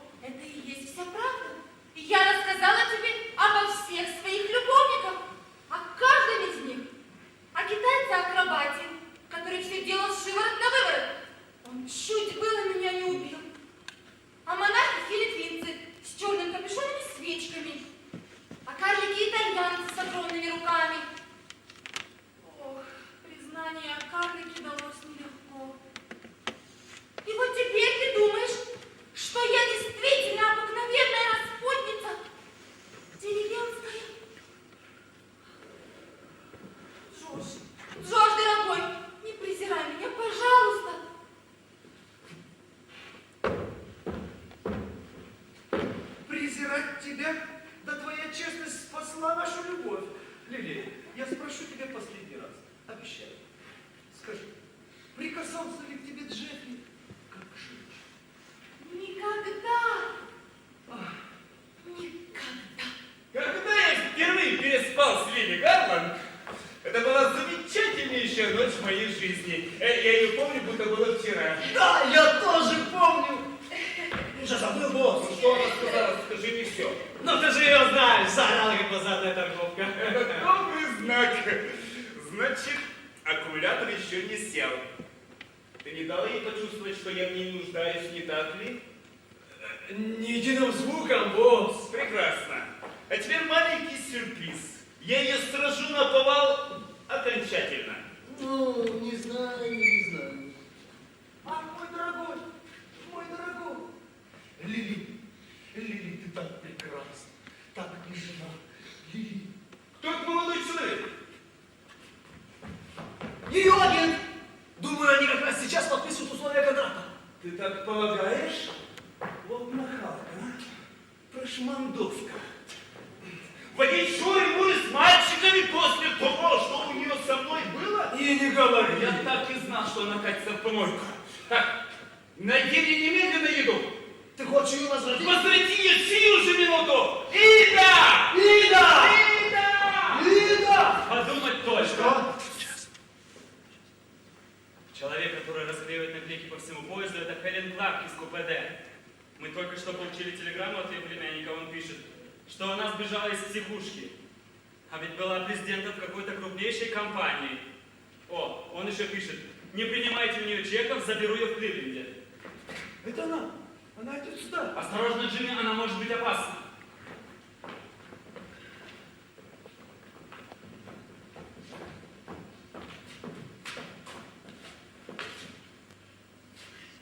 Мы все грешники. Я не грешник, я ирландец, мэм. Она может быть опасна. Хватай ее, Джимми! В этом нет необходимости. Эй, а что это у вас за манера ходить по всему поезду и расклеивать наклейки? Покайтесь, пока еще не поздно. Мы опасаемся Вали. О, дети мои! Ее дети? Вы знаете, я так сильно чувствую духовную сторону ваших жизней, что у меня появляется сильное желание спасти людей. Пресвятая Дева, Пресвятая Дева. Джимми! Мы только что получили телеграмму от вашего племянника, он пишет, что вы сбежали из психушки. Не из психушки, сэр, из санатория для отдыха. Но он оказался совсем неподходящим местом для меня. А в Нью-Йорке, вы знаете, проходит конференция фармацевтов по моей линии. Таблетки Лаксофрукт. Я президент компании. Ну, знаете, президент вы там или не президент, а я прошу вас пройти в свое УПД. Я настоятельно прошу вас пройти в свое УПД.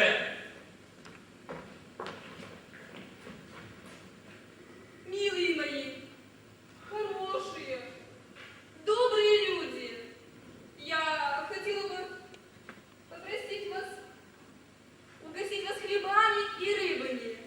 До свидания, проводник. Хлебами и рыбами. Пресвятая Дева. Джимми! Ну я поверю. Джимми!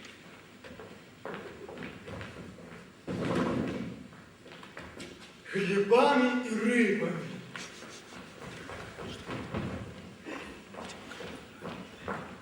Ида, О, нет. достань свой карандаш. Мы сейчас с тобой составим контракт между Оскаром Джеффри и Лили Гарланд. Нет. Между прочим, я хочу, чтобы ты знала. Я тебя принял обратно из-за твоей стареющей матери. Она умерла. Ну тогда из-за твоего отца. Не надо приносить страдания невинным существам. Составь контракт в официальной форме. С риском вновь потерять работу, хочу тебе сказать. Это нам ничего не даст. По крайней мере, пока у нас не будет пьесы. Настоящей пьесы, Оскар. Да найду я тебе пьесу, Ида. Когда? Вот в чем вопрос. Ты прекрасно знаешь, так же, как и остальные, что не можешь просто так достать пьесу из цилиндра. под знаком стрельца. А это значит, что я всегда достигаю своих целей. А сейчас моя цель это ты, это составь этот долбанный контракт, Ида. Ну тогда женись на мне, придурок.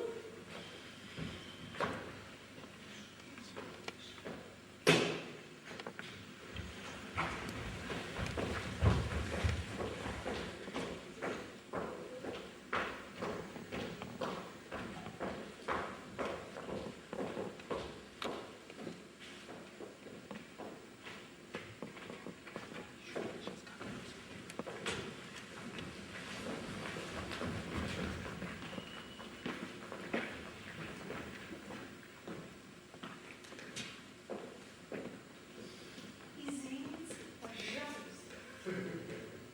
Маэстро, маэстро, вы гений, вы величайший театральный деятель. Я преклоняюсь перед вашим талантом.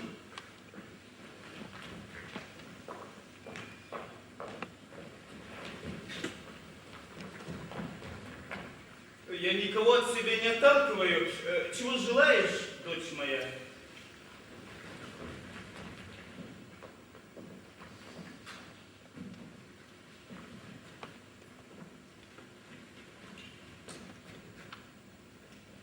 Гермаэстро, это большая честь для меня. Мои друзья в последнем вагоне сгорают от нетерпения и зависти. Вы, может быть, когда-нибудь видели нас? Да, на сцене. Только не актеры. Мы представляем страсти Христовы в Германии. О, Господи! Из города Аберамергау. Это солидная фирма, и это чистейшее в мире проявление театрального искусства. Они ставят страсти ежегодно на протяжении веков.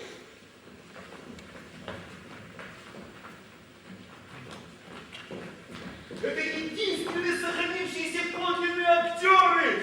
Не то что наши бродвейские сковородки. Эти люди с детства посвящают себя своему искусству. Какую роль вы исполняете? Какую роль вы исполняете? Я исполняю роль Христа.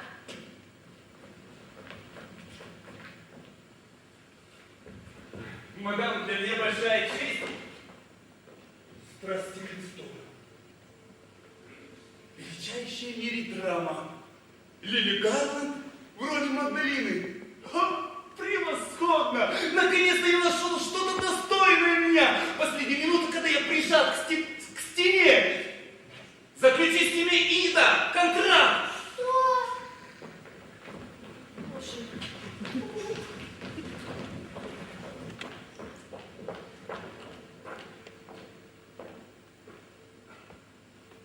Пожалуйста, извините.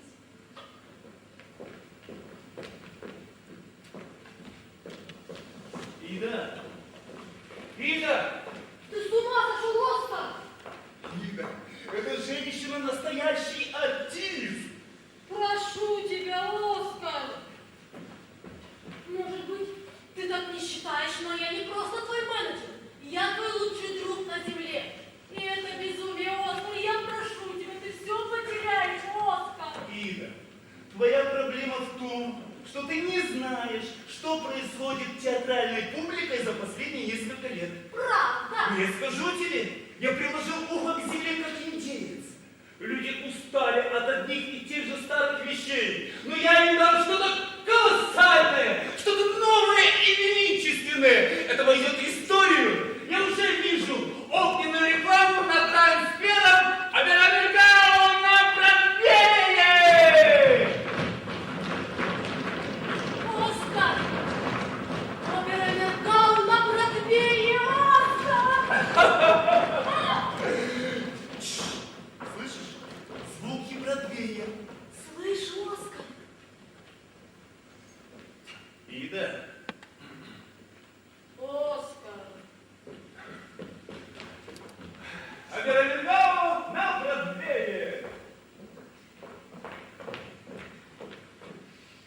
Бродвей!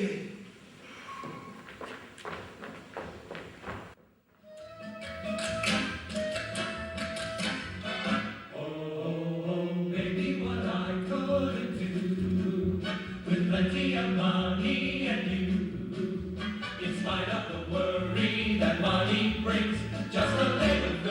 lucre buys a lot of things, and I will take you to places you like to go. But outside of that, I've no use for dough. It's the root of all evil, of strife and upheaval. But I'm certain, honey, that life will be sunny with plenty of money and you.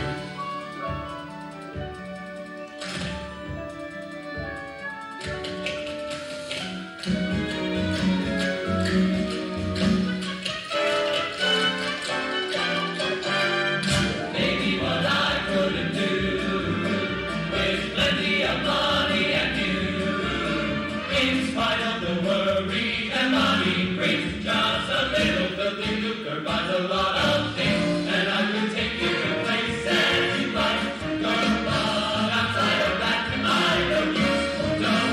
It's the root of all evil, of strife and upheaval. But I'm certain, honey, that life would be sunny with plenty of money and you.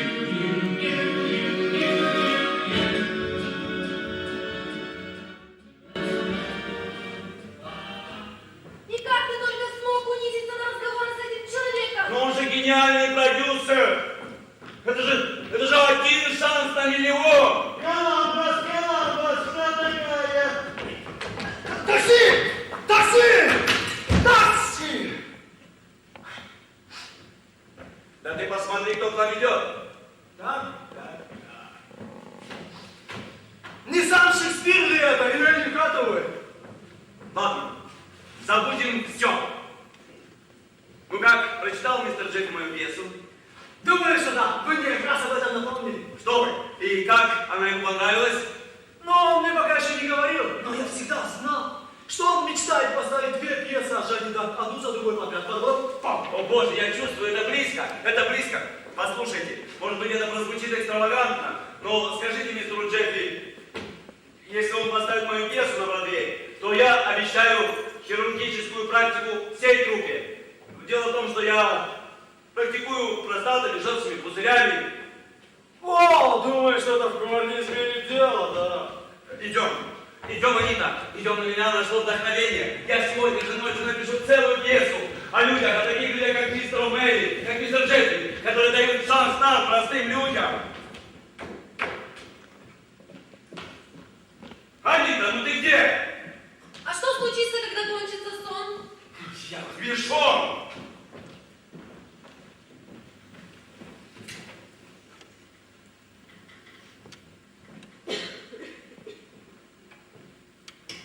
Оуэн! Он ушел за пивом! Оуэн, у меня к тебе поручение от всемирно известного. Он хочет, чтобы ты достал ему Библию. Библию? И где, скажи мне, на милость, я найду ему Библию? В этой громадной жестяной коробке. Понятия не имею, но он сказал, что это вопрос жизни и смерти. Жизни и смерти. Он точно то же самое сказал бы о сэндвиче с ветчиной, если бы проголодался. Оуэн! Ладно, пойду искать Библию. Оуэн!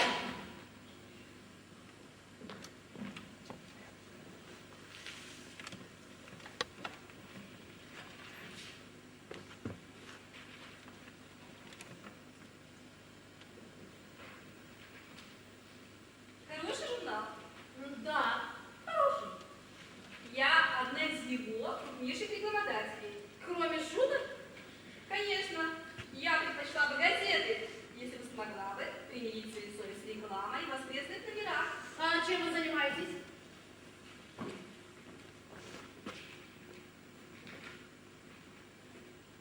Домашние лекарства и фармацевтические средства.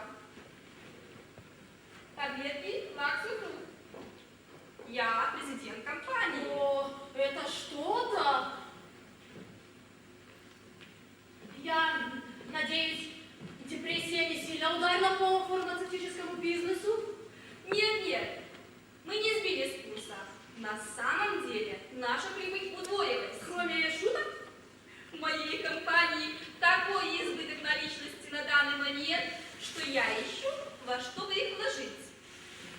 Нет ли у вас какой-либо идеи на этот счет? Не думали ли вы вкладывать, скажем, в театр? Театр? Это престижно. Уверяю вас, это очень, очень престижно. Никто никогда не теряет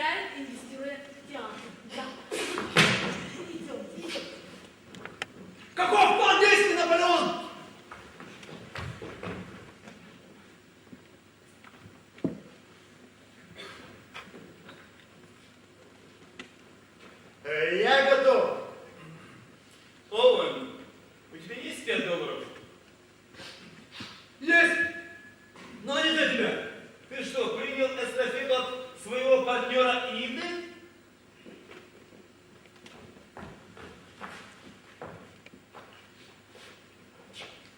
Будешь должен. Ты! Я всегда мечтала иметь домик в саде, вазочку с печеньем. Домик в саде. Вазочку с печеньем. Это что-то новенькое. В любом случае, все для тебя, дорогая. Все для тебя. Да, и крышей. Обязательно.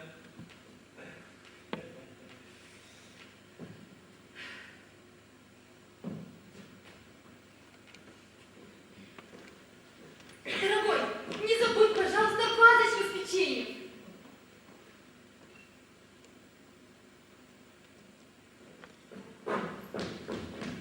О, Господи, это ты? Ты?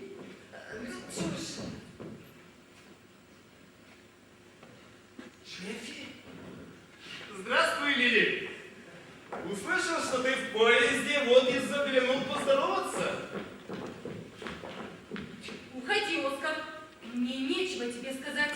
Ну, могу ли я хотя бы познакомиться с этим молодым человеком? Он так молодо выглядит. Ты что, усыновила его?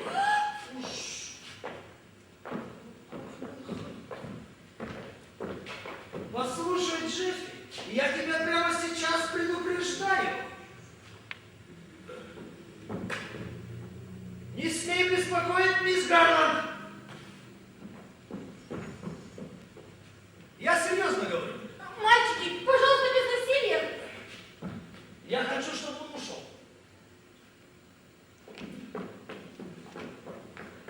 Осторожно, рука, перелом. Мужчина! Да мне плевать! А я могу вторую поломать.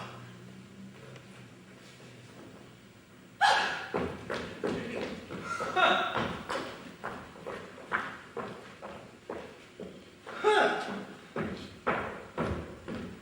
Между прочим, вы лысей. А у тебя брови подкрашены. Перестаньте! Перестаньте оба! Боже мой, публичная драка! Это сведет меня с ума! Для вас нет ничего лучше! Вам бы понравилось трепать мое и ваши имена на первых страницах газет! Лили! Ну что ж, пусть тогда он меня выгонит. Отлично, можешь убираться. И вообще, по какому праву ты сюда приперся? По какому праву? Да!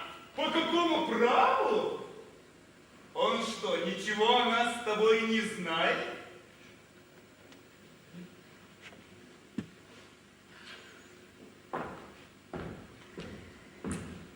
Что?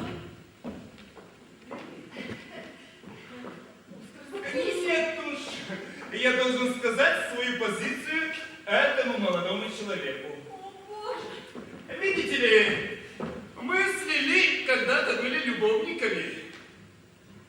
В любом случае, все для тебя. Это был один из величайших романов всех времен. Она была исключительная, изобретательная, атлетическая. Дальше, дальше. Как будто в цирке тренировалась. Оскар, Оскар, я прошу тебя, ты никогда не находил в моей жизни ничего пристойного! Я горжусь каждым часом, проведенным вместе с ней. Значит, ты меня лгала. Клялась всем сердцем, всем дыханием. Ну начинайте меня тумасить! Все тумасите и тумасите! Я этого не вынесу! Боже мой! Ну, успокойте ее, сэр, это ваша привилегия. Не в этой жизни.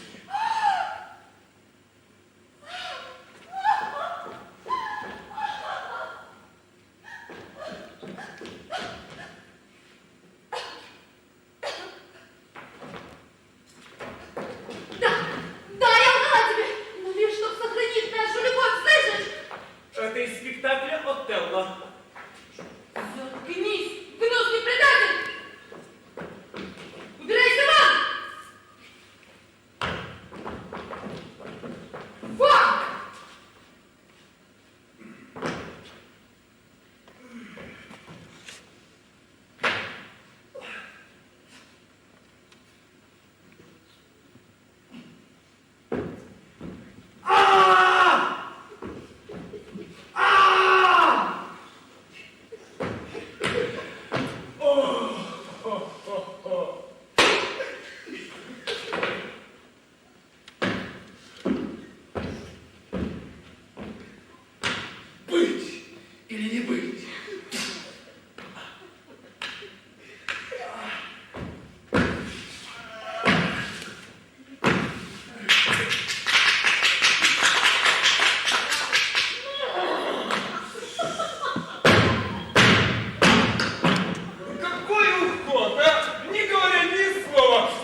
замечательный сюрприз.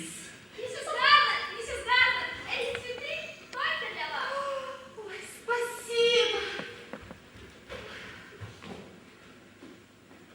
Вот теперь я узнаю своего Оскара Джеффри.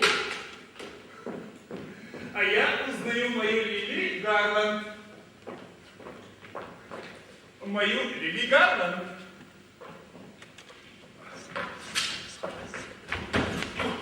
Оуэн, я только что сыграл сцену, которую Пучини мог бы написать для своей богемы. Так, где Ида с контрактом? Мне нужен контракт. Я привел Лили в необходимое состояние, и теперь пора наступать. Ида! Ида! Где контракт для Лили Гарланд? Ой, пошли быстро. Оскар продолжает работать в своем же репертуаре. Ну-ну. Ты все еще любишь его? Да я его ненавижу. И тебя я ненавижу. Я презираю всех мужчин. Вы были любовниками. Да, конечно, были, идиот.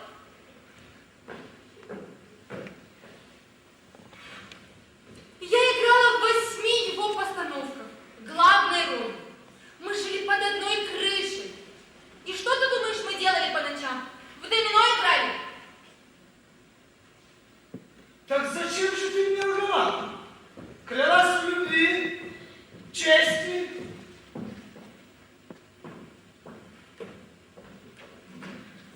Какая же ты все-таки обманщица? Я обманщица? Да ты с первого дня в Голливуде то и дело, что самок вынюхивал.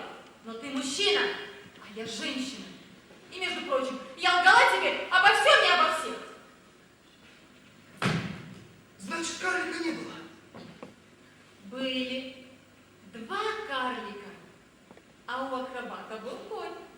Ну что за женщина? И ты хочешь, чтобы я после этого тебя уважал? Да кому ты нужен со своим уважением? Мужчины, с которыми я была, это понял. Мужчина, с которыми она была. Ты имеешь в виду таких, как Джефф? Да, как Джефф. Он сказал тебе, кто я? Нет. Так слушай, пассажир класса люкс. Пассажир класса люкс. А я?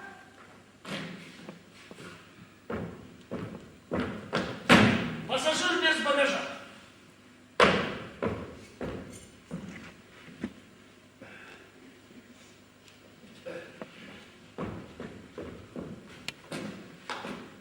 Я вернулся, чтобы простить тебя, дать тебе последний шанс. Но теперь я даже не подумаю, чтобы заговорить с тобой снова. И не подумаю! Да помолчи. Я устала от тебя до смерти. Если это делает тебя счастливее, обзывай дальше.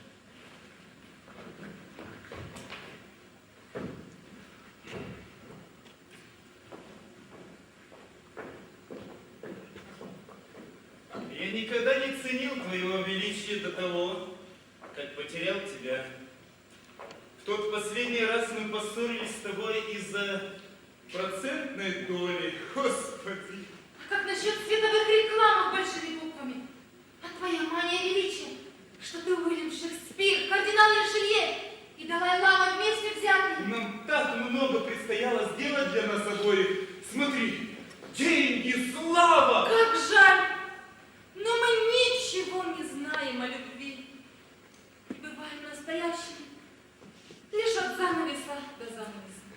Да, я поплатился за это сотни раз.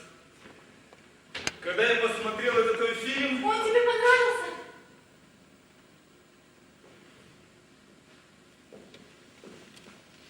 Послушай, Оскар, если это адажио предваряет предложение контракта, то ты напрасно тратишь слова. Кто хоть слово сказал о контракте?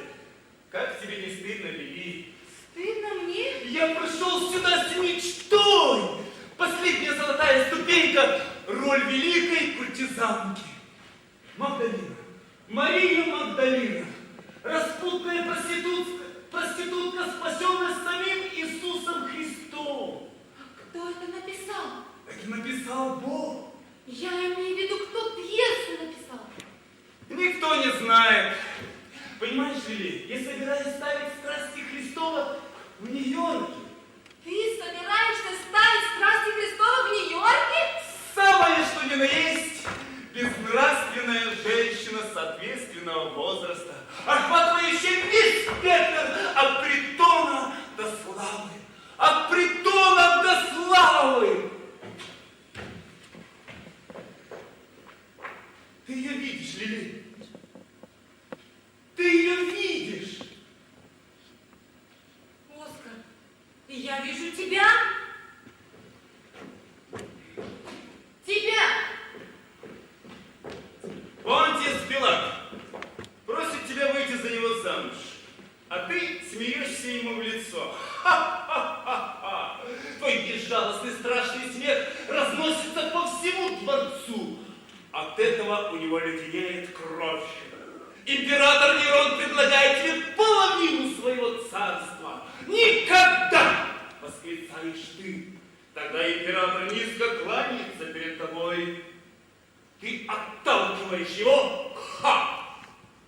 И последнее, что мы видим, это твоя трогательная маленькая фигурка вдали, продавая оливки. Оливки. Подожди. Оливки, оливки, по 3 за драхму, оливки, оливки.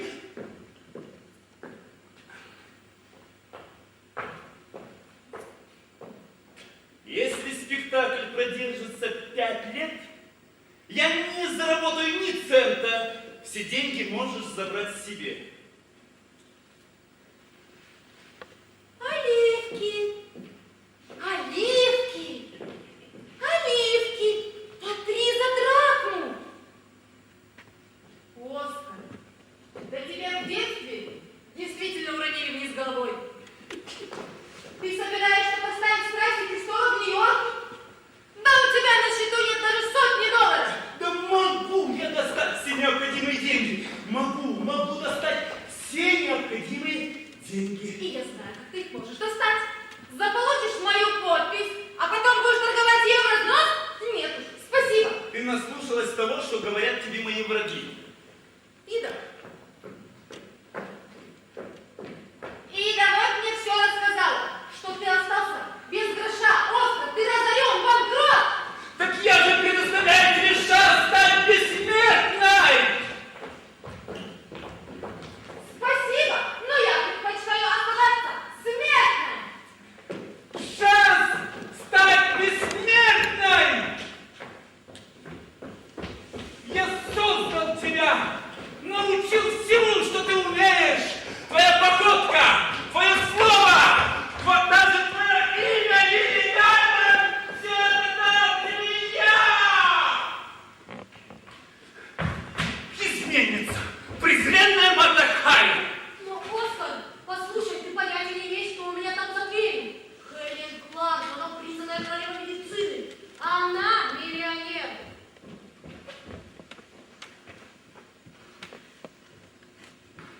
Мистер, мне о вас все рассказала. Это так непривычно встретить человека в вашей профессии, который так интересовался религией. Какое направление вы принадлежите, мистер Джей? Направление, ну, разумеется, мое направление — баптизм, евангелизм, православие. Евангелист!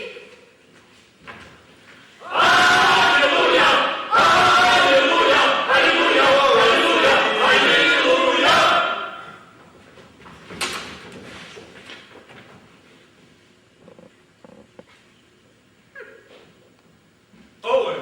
Да, босс. Я готов. Готов. Вперед.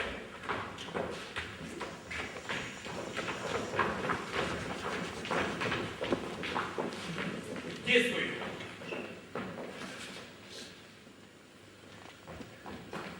Почему ни одно кресло в этом поезде не прилично?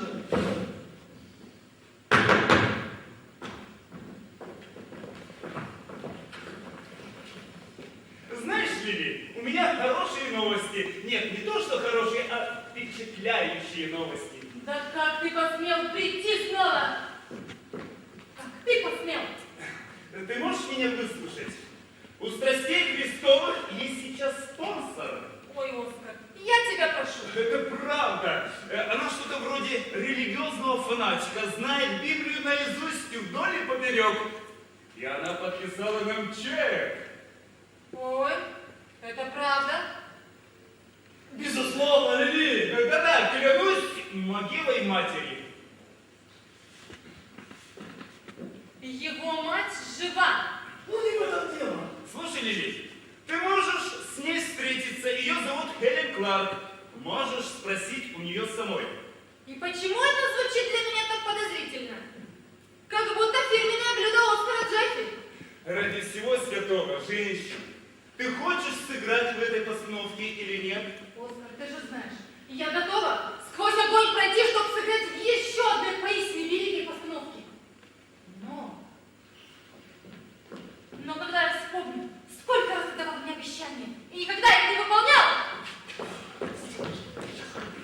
Что ты хочешь этим сказать? Медея, твой звездный час. Дездемона, ну ты была просто богиней. Ну насчет Клеопатры я ошибся, допускаю. Хватит. Но на этот раз есть полная уверенность. Так ты со мной или нет?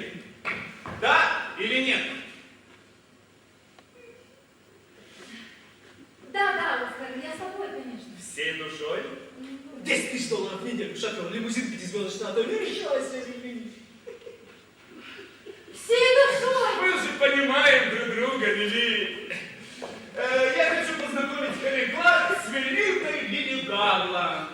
Будь всегда роскошной, капризной, милой, невыносимой. Одним словом, будь самой собой. Конечно. Джингл бэл, джингл бэл, джингл бэл. Да. 10 тысяч долларов, лимузин, звездочный отель. Превосходно. Итак, следующая телеграмма Джону Ринглингу из цирка братьев Ринглинг. Дорогой Джон, я намерен купить 25 верблюдов, 4 слонов и 1 ибиса. Телеграфирую, какова твоя крайняя нижняя цена? Оскар Джеффи. Конечно, он немного обидится, но я телеграфирую берлинский зоопарк насчет львов. Нам нужно всего лишь 10-12. Оуэн! Оуэн! Ты не помнишь, как зовут турецкого султана? Так сразу нет. А кого он будет играть? Не он мне нужен, мне нужны его дервиши, кружащиеся. Нам нужна дюжина. Кстати, сколько овец я заказывал?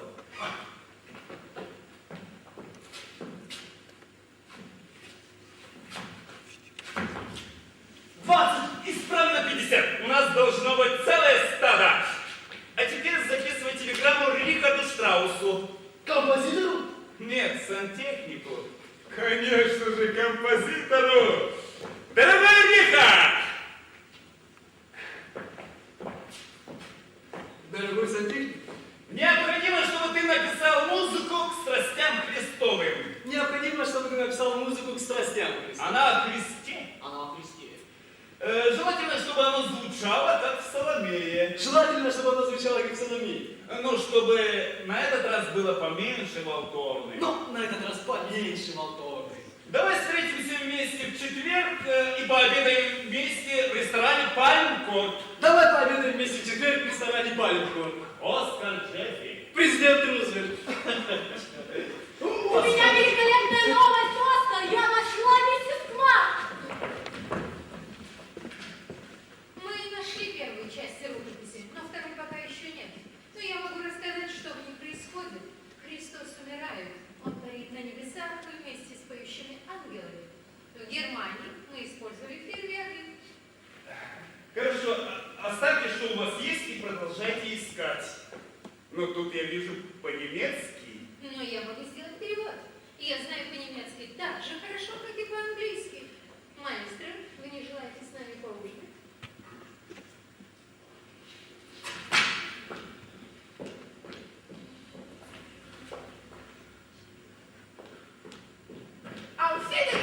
Лотарингийская ведьма воплоти! Я приговариваю тебя и твоего доктора, горит пламени адовом!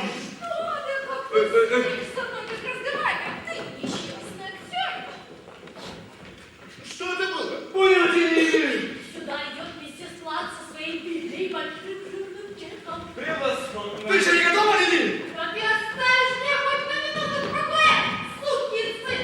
Я буду готова так и так буду! А ты можешь ходить как кидали, что тебе даже лучше и не знать! Гнусоподобный мезантроп! Хаст! Крокодилец! Мурлычет, как киска.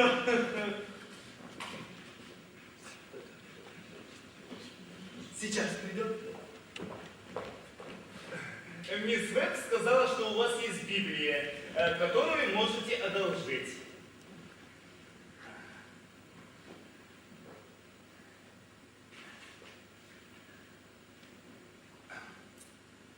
От дерева познания добра и зла не ешь, ибо в день, который ты вкусишь от него, смертью умрешь. Неудивительно, что его называют Богом. Мисс Лили мигом к нам присоединится. Дама червей! Червовая дама собственной персоной.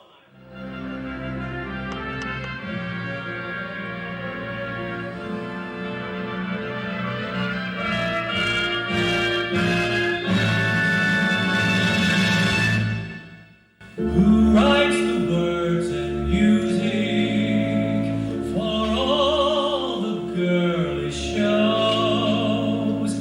No one cares and no one knows who is the handsome hero. Some villain always frames, but who cares? А для меня, мисс. Мадам, я всегда хотел вам сказать. Вы великолепно выглядите, мадам. Позвольте представить. Великая мисс Великана. Это я. Хелен Кларк. Я знаю, вы выглядите совсем не иначе, чем я себе вас представляла. И вы тоже, вы выглядите как артист, как художник. Страсти так и сияют из ваших глаз. Я поражена. А теперь я слышала, вы хотите присоединиться в нашем скромном, но в то же время отважном подвиге, зовущемся театром. Покажи, Оскар. 300 тысяч лилий. Великолепная погода в Нью-Йорке в этом сезоне. Господи Иисусе! Ты провалили спектакль, будет именно о нем. Какой мужчина! Он мой лучший персонаж из всей билетристики. Ну вот, Лили, можешь посчитать нули. Миссис Кларк, это такой отважный поступок. Это всего лишь аванс. И да. Да-да, можешь взглянуть на это, Лили. Это маленький контрактик, который Оскар составил, чтобы ты подписала. Очень рада была с вами познакомиться, миссис Кларк. А теперь я с нетерпением жду работы на святой земле, земле духа. Вы знаете, я в детстве играла там на песке, на берегу Дуная.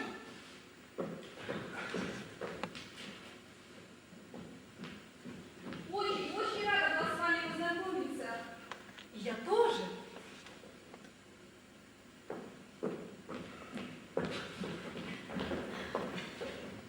Похоже, она очень и очень благочестивая женщина. Немножко запутавшаяся, но очень благочестивая. Да. Я думаю, что вы действительно произвели на нее впечатление. Это правда. Вы так думаете? Конечно, конечно.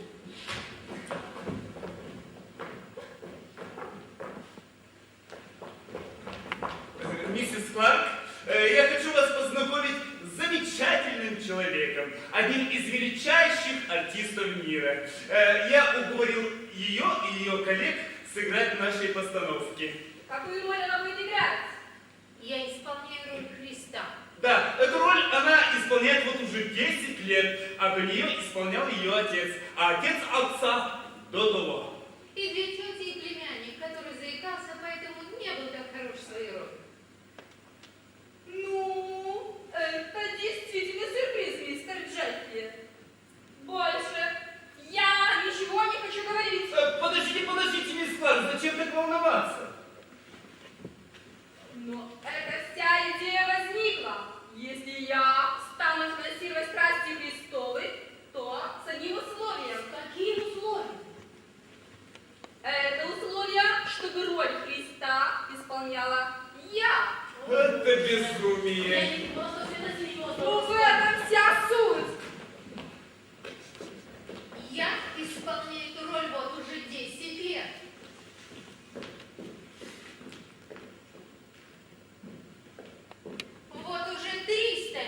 мистер Джеффри.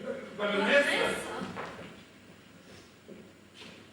300 лет. 300 лет.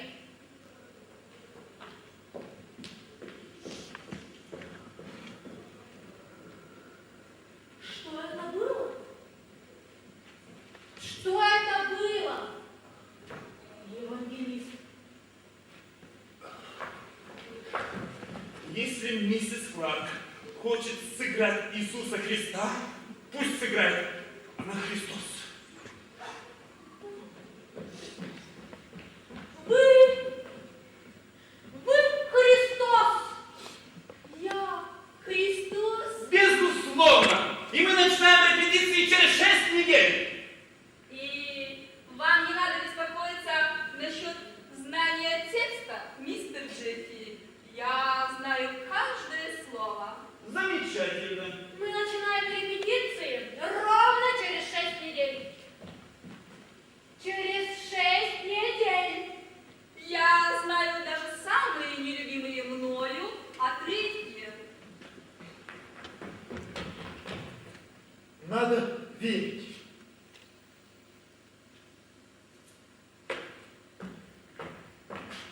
Грешники.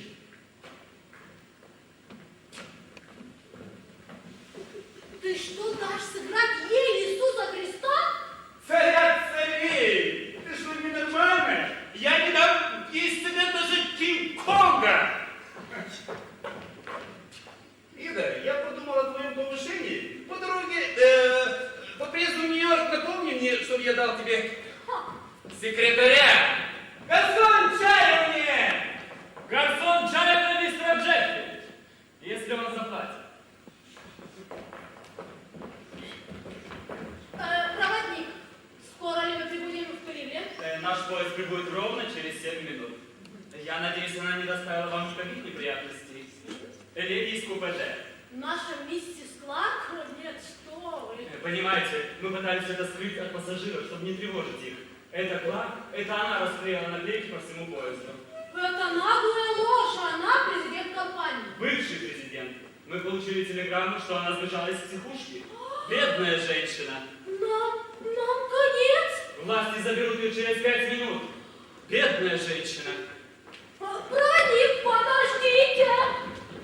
Посмотри, что предоставляет мистер Джеффри. Лимузин, личного секретаря и водителя. А мне все равно, что он там предоставляет. Какую года? Это сказал Оскар. Ну разве ты не видишь, Лили, что Джеффри влюблен в тебя? Он уже 4 года как тоскует по тебе. Подпиши скорее эту чертову штуку, Лили, подпиши, пока кричу. Лили, стой! Лили, стой! Оуэн, она подписала? Нет, еще нет! Оуэн, вы сглупили. Это миссис Кларк сумасшедшая разбежала из психушки. Ида, На твоем месте я бы спрыгнул с поезда. потом. Но это несправедливо. Я могу стать великой героиней. А что если он вдруг написал обязательство? Кому-нибудь что-нибудь заплатить? Его же посадят в тюрьму. Я даже не хочу видеть, что он с тобой сделает. Оуэн, быстро пошли. Ты шутишь? Оуэн, пошли. Нет.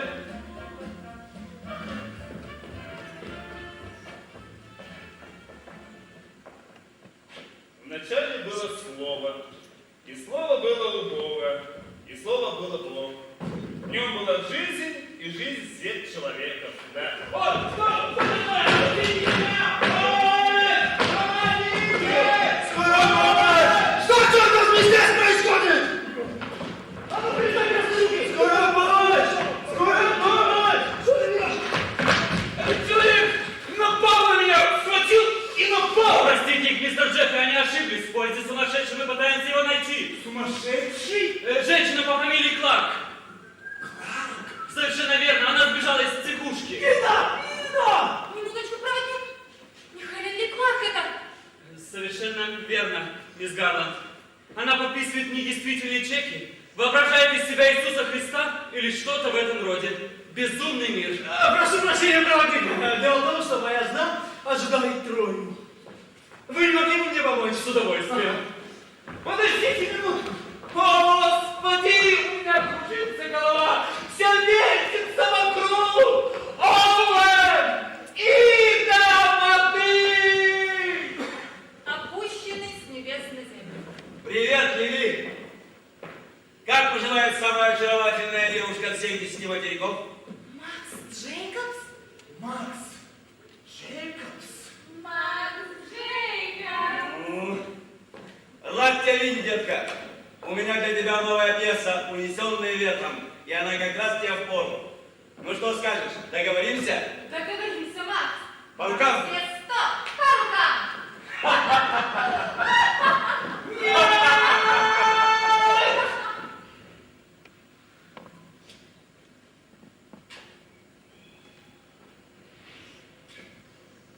Нет!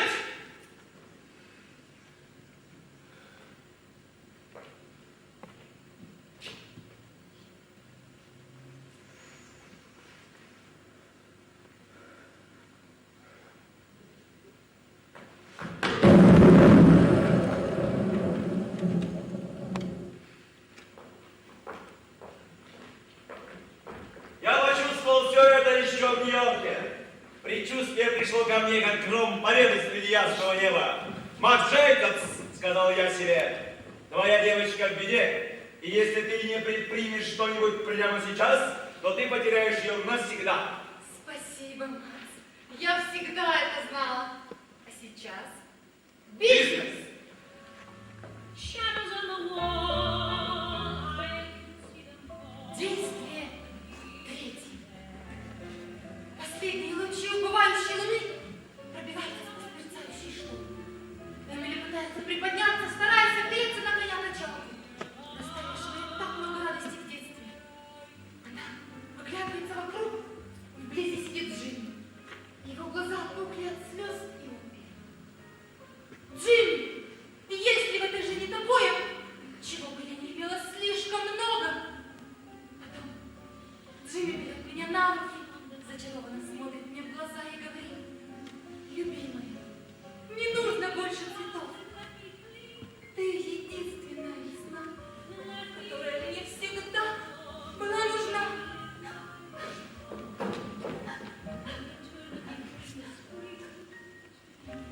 Дальше. Джимми говорит: открой окно. Чуть-чуть. Дождь идет. Легкий, теплый дождь. Печально. Разбитом сердце.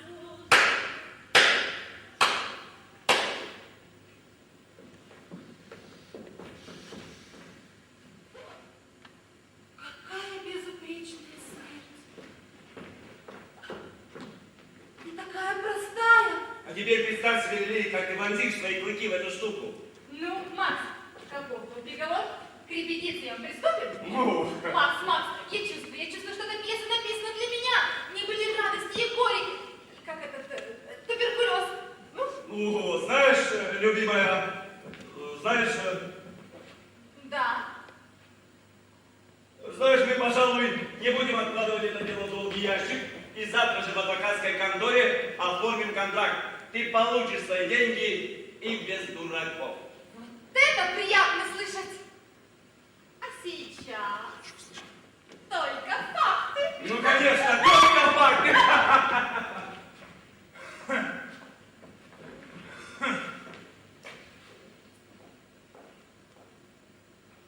Вижу, вы догадались, зачем я вас вызвал? Чтобы попрощаться. Вы помните то недавнее время, когда я был Оскаром Джеффи? Моя приемная была переполнена знаменитостями и членами правительств. Знаю, некоторое время вам будет грустно, но так будет лучше. Вчера Оскар Джеффи был волшебником Бродвея. Завтра он будет глупым старым паразитом, преследовавшим театральных завсегдатаев вице-премьер. Вы же не хотите меня видеть таким, правда?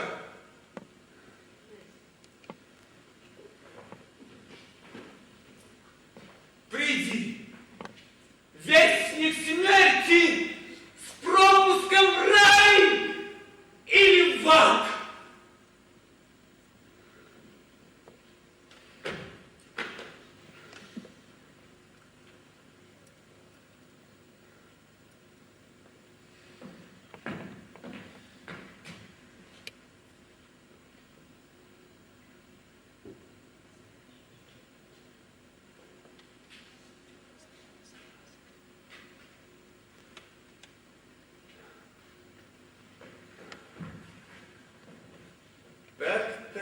Так. Приди! Приди! Приди! Вестник смерти! С пропуском в рай или в ад!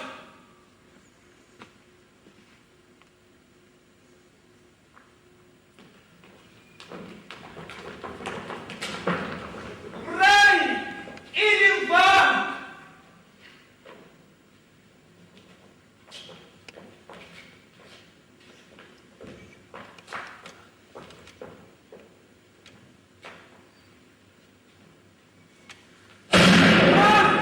Меня застрелили! Зачем ты это сделал, Оскар? Это я его застрелила! Брось сюда пистолет! Оскар, держись! Я позову врача! Я вижу мой некролог. Оскар Джеффи был застрелен, душевно больной. Ты должен знать, он тоже представлял пьесу. Не говори как Оскар! Или не остановить тебя! Ты станешь на ноги, старый раненый! Ты поднимешься при счете денег! Черт! Или смазка! В чем дело, Джордж?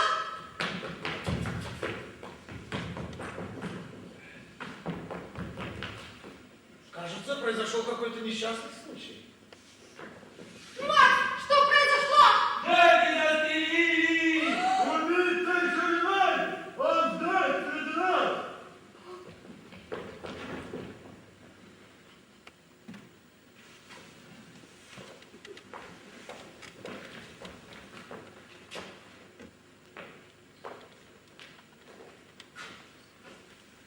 Передвиньте вон то кресло на середину.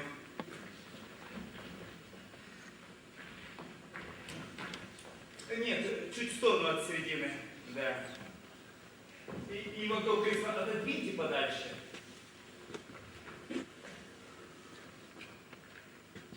Да, хорошо. Свет. Притушите свет, пожалуйста.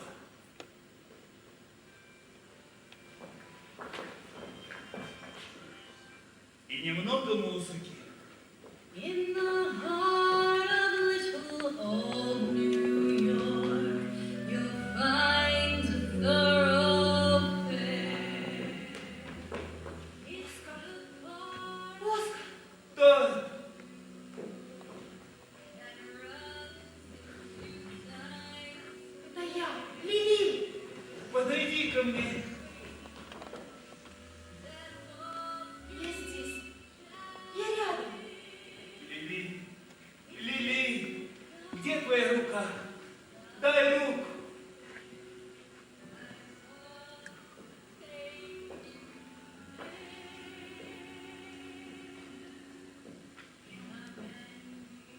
Почему ты это сделал? Почему ты это сделал? Это к лучшему, Лили. Это к лучшему. Все меня бросили. Все те, кого я любил, в ком нуждался. Тем не менее, посиди еще немного со мной. Посижу. Обещаю. Без слез прошу тебя. Я хотел лишь увидеть тебя, прикоснуться к тебе последний раз. Ида, где контракт? Последний контракт. контракт, который я составил для Лили. Лили Галлан. Лили Галлан. Лили Галлан. Лили Галлан. Лили Галлан. Лили Галлан. Лили Галлан. Лили Галлан. Лили Галлан. Лили Галлан. Thank you.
торговец сетью! Крутой! Мальчик на помидорчиках!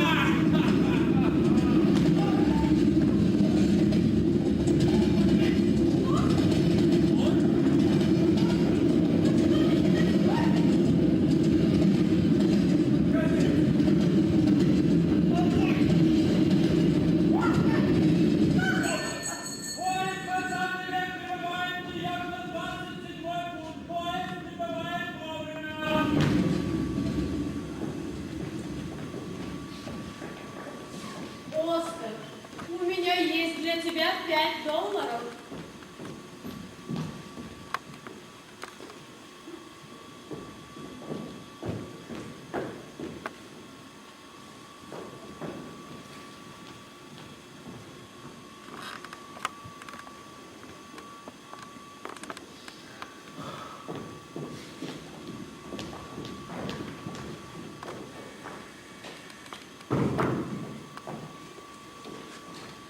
Ну идем же скорее, иди.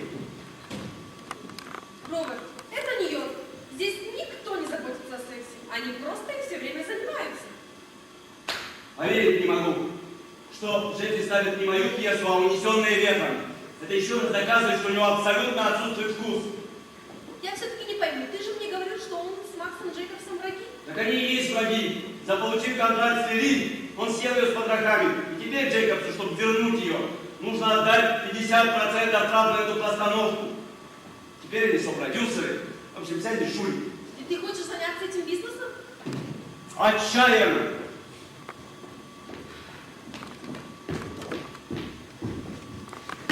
Отчаянно. Машина подана? Какая машина? Какая машина? Которая отвезет мистера Джеффи в отель! Они с ума сошли! Прямо в театр! Мы рады приветствовать вас в поезде 20 век!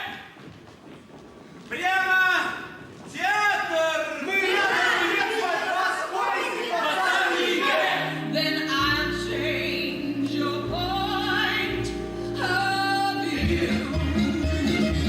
If you've been singing a sad and blue song, go into your dance. Привет, мальчики! Вы скучали по мне, ребята? Мисс Лили Гарднер, как вам понравился Голливуд? Ну, знаете, как говорят, это место, где снимают слишком много фильмов, где не хватает настоящих актрис. А теперь послушайте меня, мальчики, у меня для вас есть сенсация. Я начал ставить на Бродвее новую пьесу «Унесенные ветром» с новыми спецэффектами и музыкой Рихарда Штрауса. И самое важное, в главной роли величайшая актриса страны мисс Лили Гарланд. Мисс Лили Гарланд!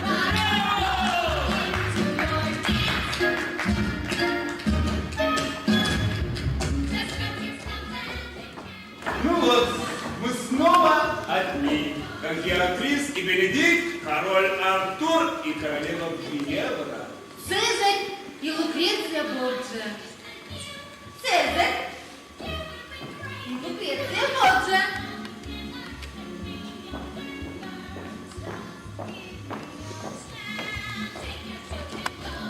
Двадцатый век. Оуэн! Да вот! Когда я открою свой театр...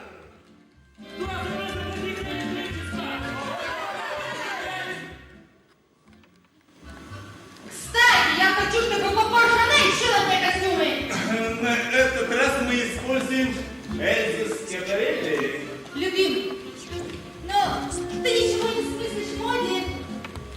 Я полностью создала твой образ.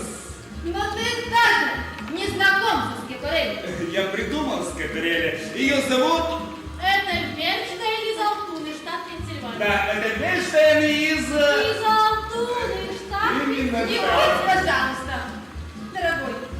Между прочим, ты начинаешь писать. А ты?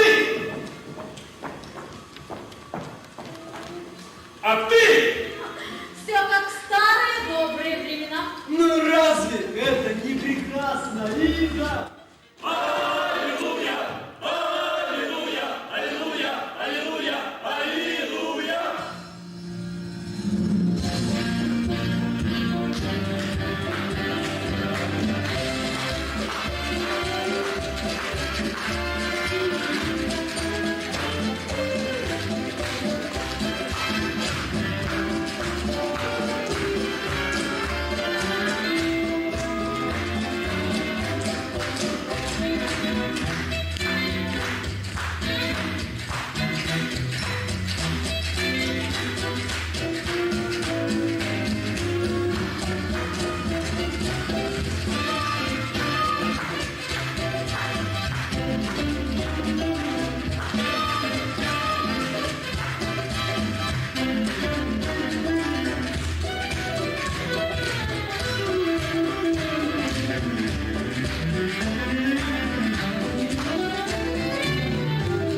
Ты